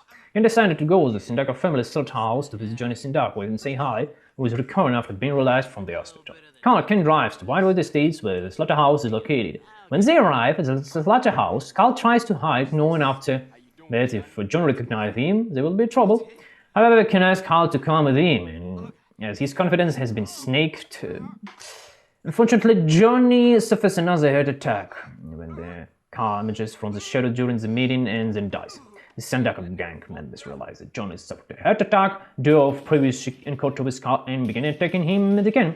Carl and Rosenberg leave the slaughterhouse and making sure there are no surviving white witnesses, and then return to Caligula Palace. During the drive back, realize that what will happen to him after what happened. Carl promises to think of a way to get him out of the trouble. Well, what is the confidence that depends of black man?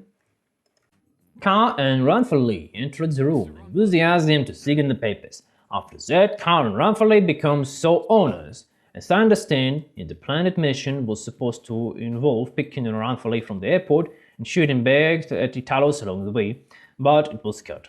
Now Carl is a big fish and his life has definitely improved to being shark man.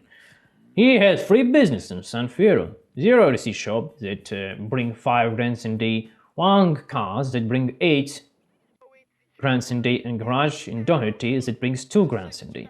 And now he also had a stake in the Four Dragons Casino which brings about 10 grand a day. Total 25 tons a day. And generally Carl will very soon become a billionaire at this rate.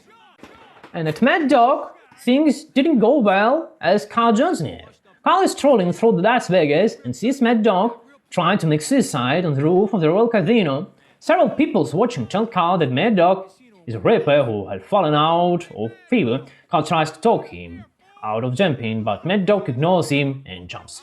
Carl saves him and now they are friends. Mad Dog offers Carl the change to be his manager since his previous manager was killed anyway by some no one knows about by some who knows reason. Well, Carl agrees. Science can Rosenberg. And if you think more deeply, you see that in Las Venturas, really much casinos. It's near like 50, I numbered before, than was played. It's really much, but we see only 2. For Dragons and Caligula, as main. Others not represented, pity, but we have at least decorations. After Carl Johnson killed few federal agents for stealing papers for Frank Timpany dossier, he comes to meet him in the desert. When Carl gets kidnapped briefly by Timpany, who kills his teenage friend and forces Carl to dig 2 graves to himself, and he is now decided colleagues and dangerous business. Carl tries to talk Pulaski out of it, but judging by his face, he's a redneck who drives a tractor. What are you trying to convince him of? Stupid, nothing more. Meanwhile, the hot-blooded Mexican Hernandez turned out to be alive since Timpany never served in the army and didn't know that so-called dead men must be finished off with a couple of shoots. Just in case, for situation if something would go wrong. So Carl takes advantage of the opportunity to undermine the regime and ultimately orchestrates a rebellion and the murder of Pulaski.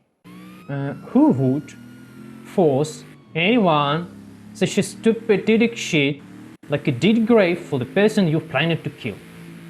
Even a former criminal said you should first dig a hole so big enough so you can hide his body, bring body, hide them quickly and accurately without initially purpose. And if we are too lazy to dig, what are you trying to do in this life, by the way? A similarly hilarious idiotic scenario occurs to The Sopranos when Yugoslav was targeted for assassination and forced to dig a grave. He hit the captors over the head with a shovel and escaped. And then, due to poor preparation, he spent the night in the middle of nowhere in the winter, and they had no idea how to get out because they had not prepared at all. I want to say that Las Venturas, it's really seated with full, high-quality, individual mapping that we even don't see. There is really much places, really beauty, much cartels that we don't see because of, I don't know, maybe it cut it game budget, maybe no, but there is represented really much hotels, really much casinos, really much places I wanted to visit, and only in Zombie San Andreas Modificator I visited all of them. And in standard GTA San Andreas I don't. Pity, but not at all. Since Ken Rosenberg introduced Carl to his colleagues in the dangerous business, Salvatore now invites him. Salvatore is sitting in the office at Caligula when Maria appears and gives him a sandwich he ordered.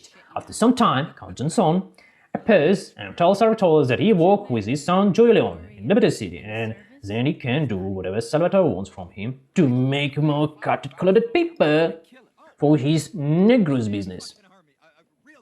Then Salvatore informed Carl that the Shamal was arriving at the airport soon, carrying mercenaries who were planning to kill Salvatore. Carl then headed to Las Vegas airport and he checked the door. He intercepted the Shamal and following it, later jumping out of the door and boarding the place carrying the mechanist. Carl killed the mechanist and the pilot and landed safely in the airport, completing the mission and forgetting about 10 dead bodies in airport, because airport, even those time 92 year past age, was security, and there is much, treatments. I never mind GT. Next, Salvatore wanted to deal another blow to Forelli. To do this, Karl Ivanov's son went to the plane and flew to Liberty City. He then took a taxi to a bistro and killed all the talents inside, then outside. After this showdown, CJ flew the Shamal to the runway and landed. As you see, Liberty City not much represented in this part of game. It was only in introduction to GTA San Andreas that I'm sure you've not seen on YouTube. It's in a 30-minute video.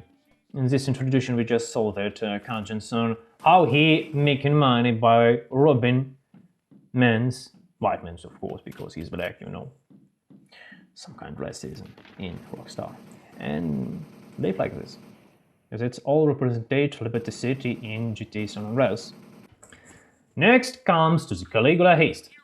And even babies know that planning to do car because cleaner, plumber, and electrician of For Dragons Casino see this robbery plan.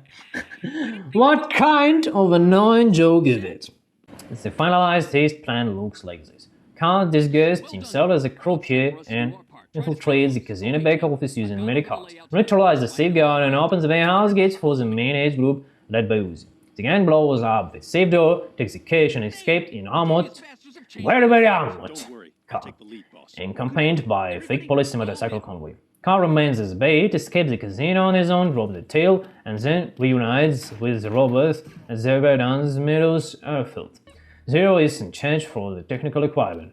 A cool mission, the reward required of cartoons. Cartoons?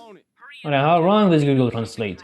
I mean, I'm not surprised since the safe cannot contain protest if it's been stored for too long. And casino robbery, not realistic, of course, because it would be not profitable to rob casino because of there would be not much colored paper. Colored paper. Better this than seeing so-called money. It's not means money.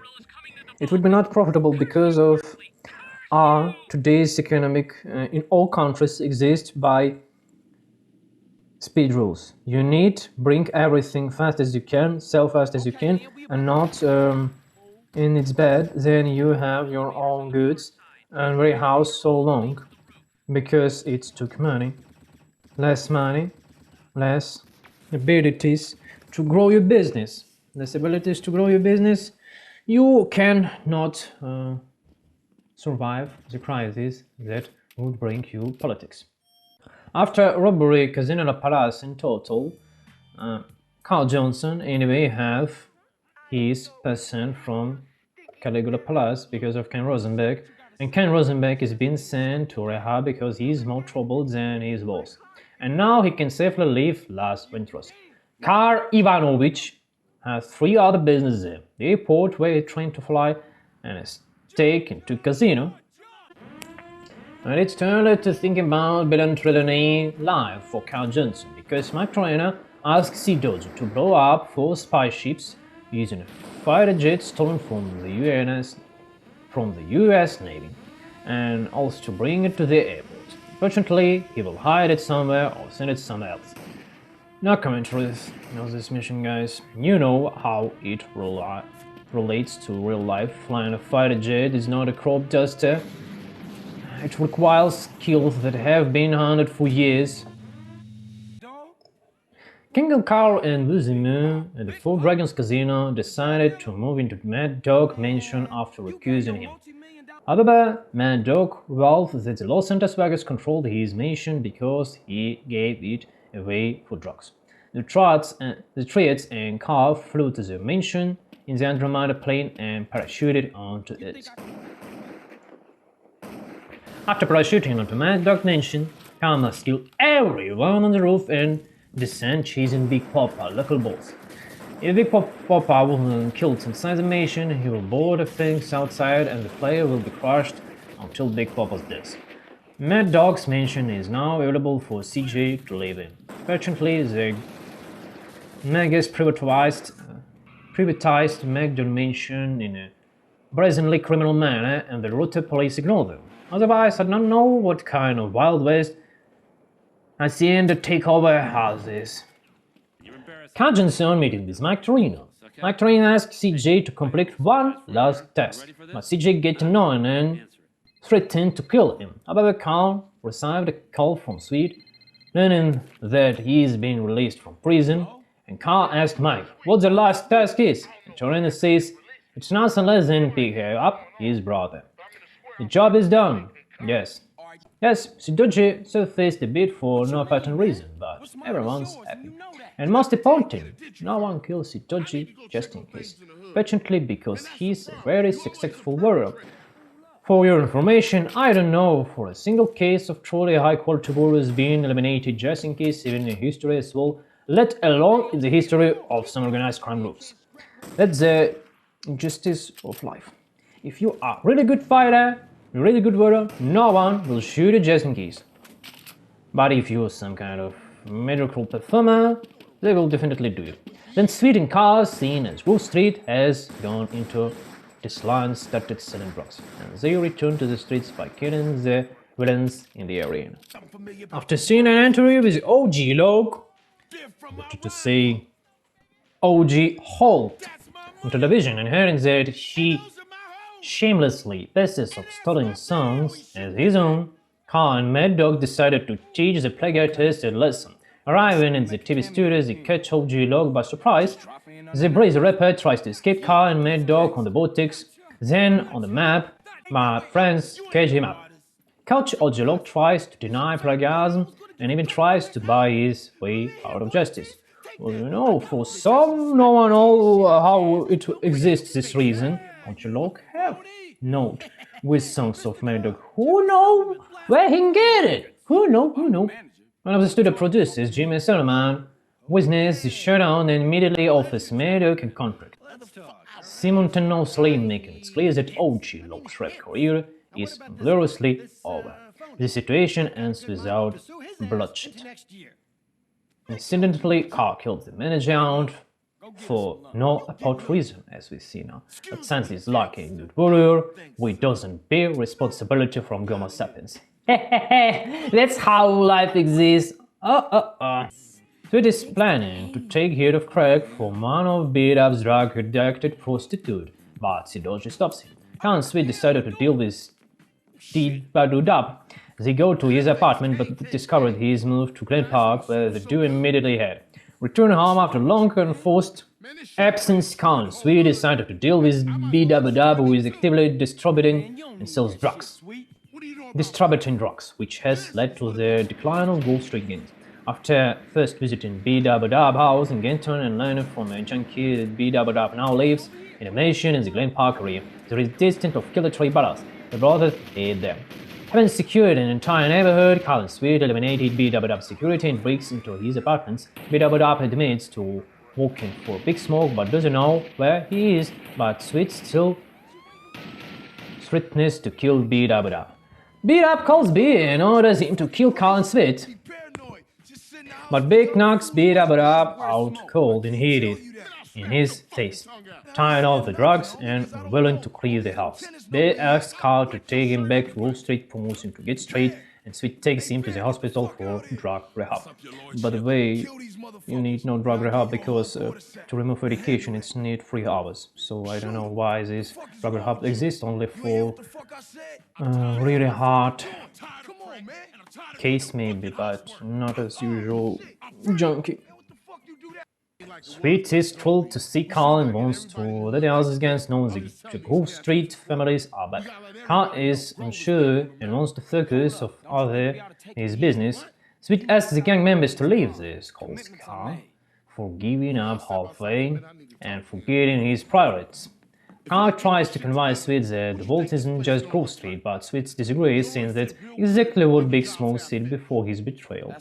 Carl surrenders and the Johnson brothers set off to restore the Grove Street families to their former glory. Of course, that talk was in GTA San Andreas introduction, where Big Smoke said that vault isn't just Grove Street and planned with Ryder to kill Sweet Johnson and his mother. First of all, they try to drive by with Ballas and try to kill him. He don't kill them, only wouldn't Sweet's mother, and then try to kill them at ceremony of burying Carl Johnson and Sweet Johnson's mother. Unsuccessfully, as you see. The Johnson brothers hit to Idlewood, one of the Ballas gang territories, and start a gang war. On the territory secured the heir to another Ballas gang territory where Carl and Sweet start another gang war and retake the neighborhood. Then they return to Grove Street and Sweet goes for a nap. Having explained their territory, the Grove Street families are proving themselves a force to be reckoned with in Los Santos. I honestly don't know why Sweet and Carl are so screwed by this ghetto backwater. This ghetto shithole. What's the point of living in this ghetto? The whole world is open to you as specialists, and Scar has some good cash now. On the other hand, no one's stopping Carl from leaving the ghetto and living somewhere else once he is finished with this whole adventure of cleaning streets from drugs. But you know, you would clear drugs dealers, then would come other drug dealers. It's like circle of nation, circle of drug dealers. CJ, Sweet, and their fellow high-staked entrepreneurs learn on the news that company has been arrested for corruption. For those who don't know, corruption is not just about giving and taking colored paper. The word corruption means depravity, gluttony, fornication, education, the murder of other common sapiens without a declared war, a lack of principles and morals. All of this constitutes depravity. And giving and taking colored paper as a bribe is just one of them. Frank Pulaski and Eddie Timpany has been charged with racketeering, corruption, and drug trafficking, including the murders of Officer Pendlebury and others. Carl Kendall Mesa throws Sweet, Isabel Panda, and Mad Dog watch news in the living room. Mad Dog's mansion. Sweet thinks Timpany will get 20 years, but Caesar disagrees, saying the cops might get a reduced sentence. I suppose that Mactorino tried something moves, so Timpany was caught by so-called law, because before, no one even interested in Timpany. What he's doing, how much he's drug trafficking, how much he's gun trafficking, and other. It's later turned out that the court overturned the sentence due to lack of evidence. All of the witness has disappeared and Timpany was released. This sparked unrest in the city. Sweet asked for a right to get on with the less unrest. From now on, the streets are in mess, in butthole. Everyone attacking everyone robbing everyone raping everyone. Then Caesar asked Carl Johnson to help reclaim his alcohol in the neighborhood from the blazing rivals, and took advantage of the street riots that erupted in the previous mission to put the barrels of the stakes on their tail. Carl claims he is busy with his neighborhood, but Swiss asks him to help because he needs to repay his friends. And indeed, it was thanks to Cesare Villepanda, albeit indirectly, that Carl acquired his sex business. If it were not for Caesar, Carl would not have met Uzimu. If it were not for Caesar, he would not have opened free business because he would not have won Catalina garage in race with a fucker. And if it were not for Caesar, Carl would not have gained influence and free business in Las Venturas or Golden Suite, and Elder relies in a deal with Mike Torino along with a ton of connection to build. It all starts with Caesar, and I urge you not to ignore those who have indirectly helped you in life. Gratitude is a valuable thing. Even out of pure self-love, it makes sense to express gratitude because you never know how those who helped you before will help you in the future. And accompanied by Caesar and two owner of Wall Street families, member who happened to be near the car arrives at the station where he meets whereas authorities Sunny, Haze and Gal, with their competent efforts, Kill Bill cosplay with katana, they destruct is cleared of invaders. Carl Johnson and Sweet Johnson decided to finish off Big Smoke for betraying them Grove Street family. However, when Carl was reclaiming territory in Los Santos from rebel gang, Sweet interrogated a Vegas member and found Big Smoke location with soldering iron in a strip. He has his own crack palace in Los Flores, in eastern Los Santos. Carl and Sweet reach Big Smoke drugged in and stop normally. Carl tells Sweet he will go after Big Smoke himself, to which Sweet protests. Carl counters that he let Brian die while in Liberty City Walls, and Big Smoke, Eddie Pulaski and Frank Timpany uses him for their dirty dealing, forcing Carl to deal with Smoke himself. After the cutscene ends, the game warns the player that the entrance to the drug den is heavily guarded and must be rammed with something heavy. The game points to SWAT vehicle parked nearly the clash between SWAT and Bella's member queues. And I remember use it. Big Smoke and Ryder were one of the planners to kill Brian and killed Smoke and kill his Smoke's mother. And I mean about killing Smoke, like remove education, you know. To killing Sweet at his mother's burial. There how plan they exist in their head, but unsuccessfully. After breaching the wall, the chemistry lab with a stolen sweat tank, Cars fights his way into Smoke's apartment, where he must navigate 3 floors, each of which is teaming with members of the Ballas, Los Vegas, Salfiro Rifa, and Russian Mafia, attempting to kill Carl.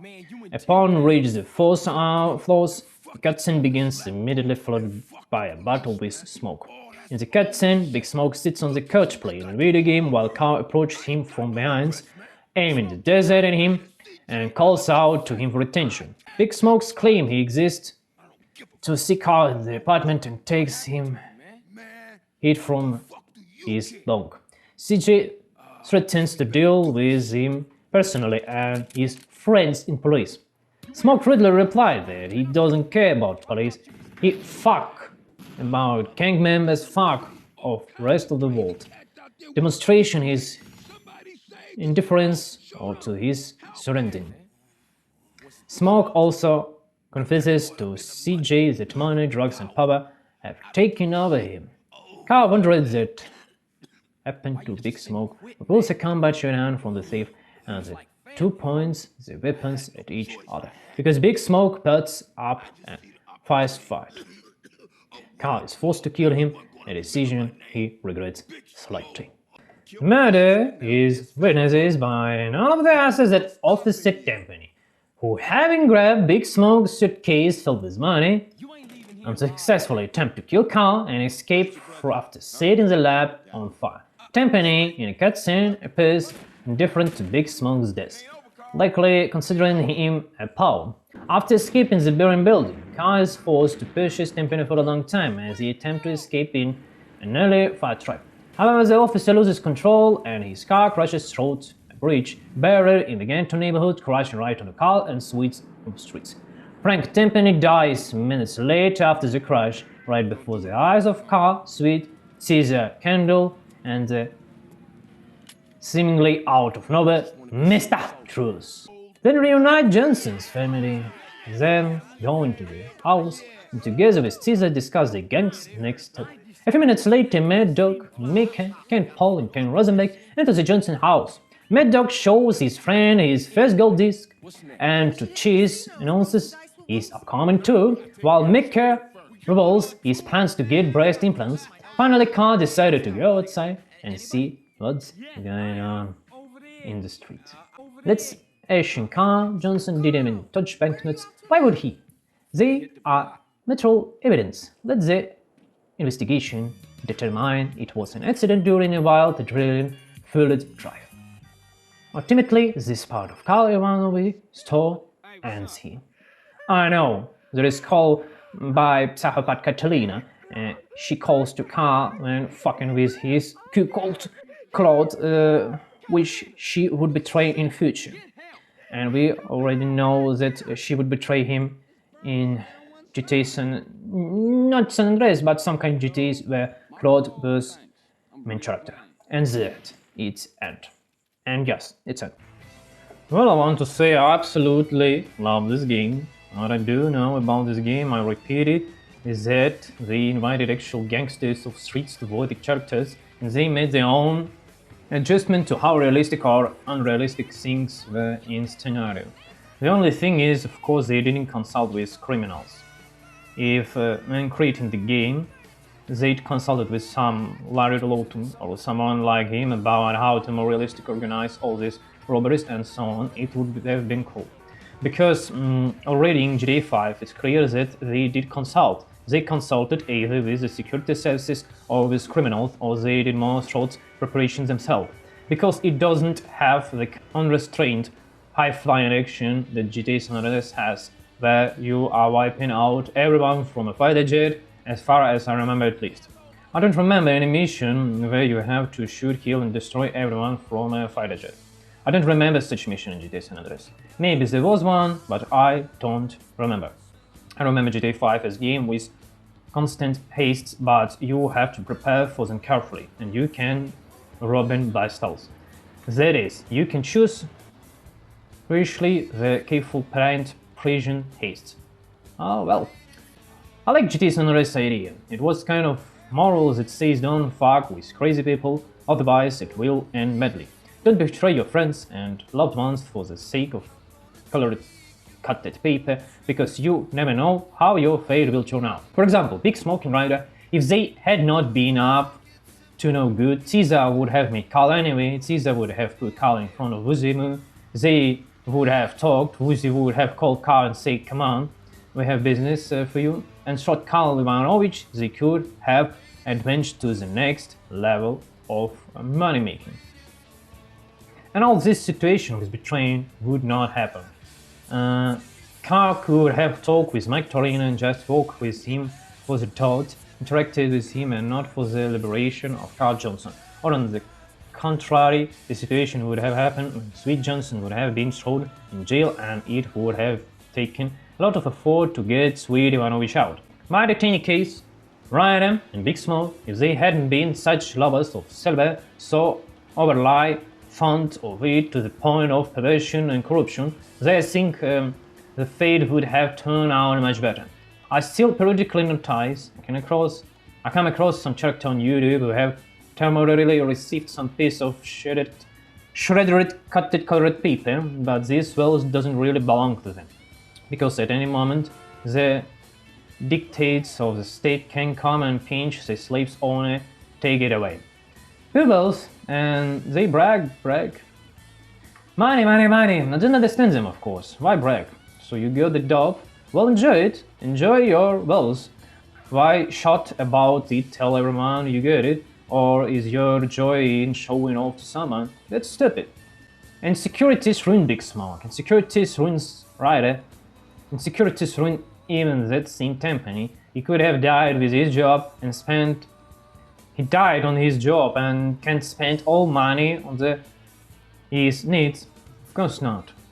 He could have gone into business, gotten involved in it, and not right away. And he would have achieved a relatively good level of wealth. What's the point of your wealth if you risk your life every day for cutted colored paper? Your colleagues in dangerous business can set you up in any moment, and they really colleagues, because I have joked about colleagues when the wolves cheat a dog after plundering the houses.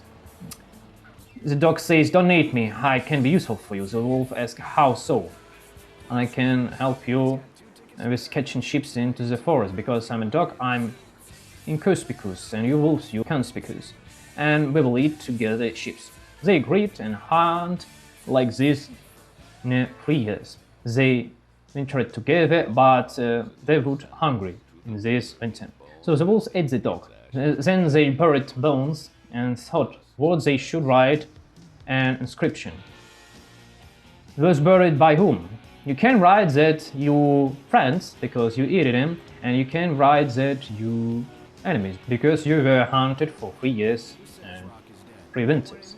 Well, they thought and decided to write by colleagues. That's why colleagues in dangerous business are not friends. Before, let's say, it complexes ruin the fate of each of the characters we are shown directly or indirectly because, well, they I'm sure could have achieved the same level of wealth just a little later, but with less risk. And who knows, maybe even earlier, that's the robbery, because they get the dope, they immediately start throwing it at dishes and drugs, and thus distract themselves from thinking about how to farm the dog. So you can work little over time, or you can spend time perishing spending money. That's how it works. Basically, I've outlined the situation from my perspective. True, Karl Ivanovich is also a bit of an insecure guy. I'm very easy to get him into some kind of bullshit he's not interested at all.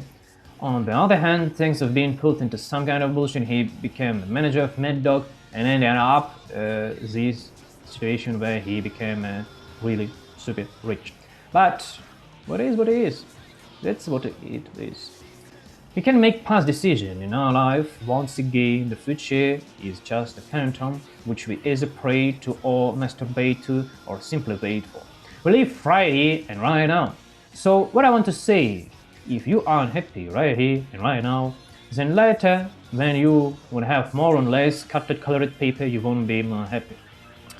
If absolute values influence happiness, like physical security, if you have crazy people walking around after the war punching trees and looking at you with meaning, then of course it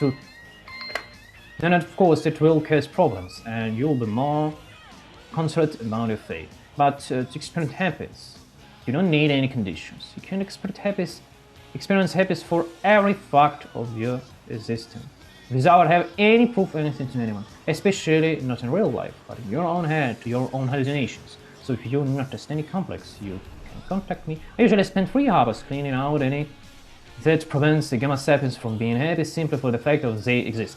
Because of this, he is forced to masturbate, drink food, long objectives in his mouth, inhale smoke, and generally engage in other inappropriate behaviors that he later regrets. So, if you want, you can contact me in description.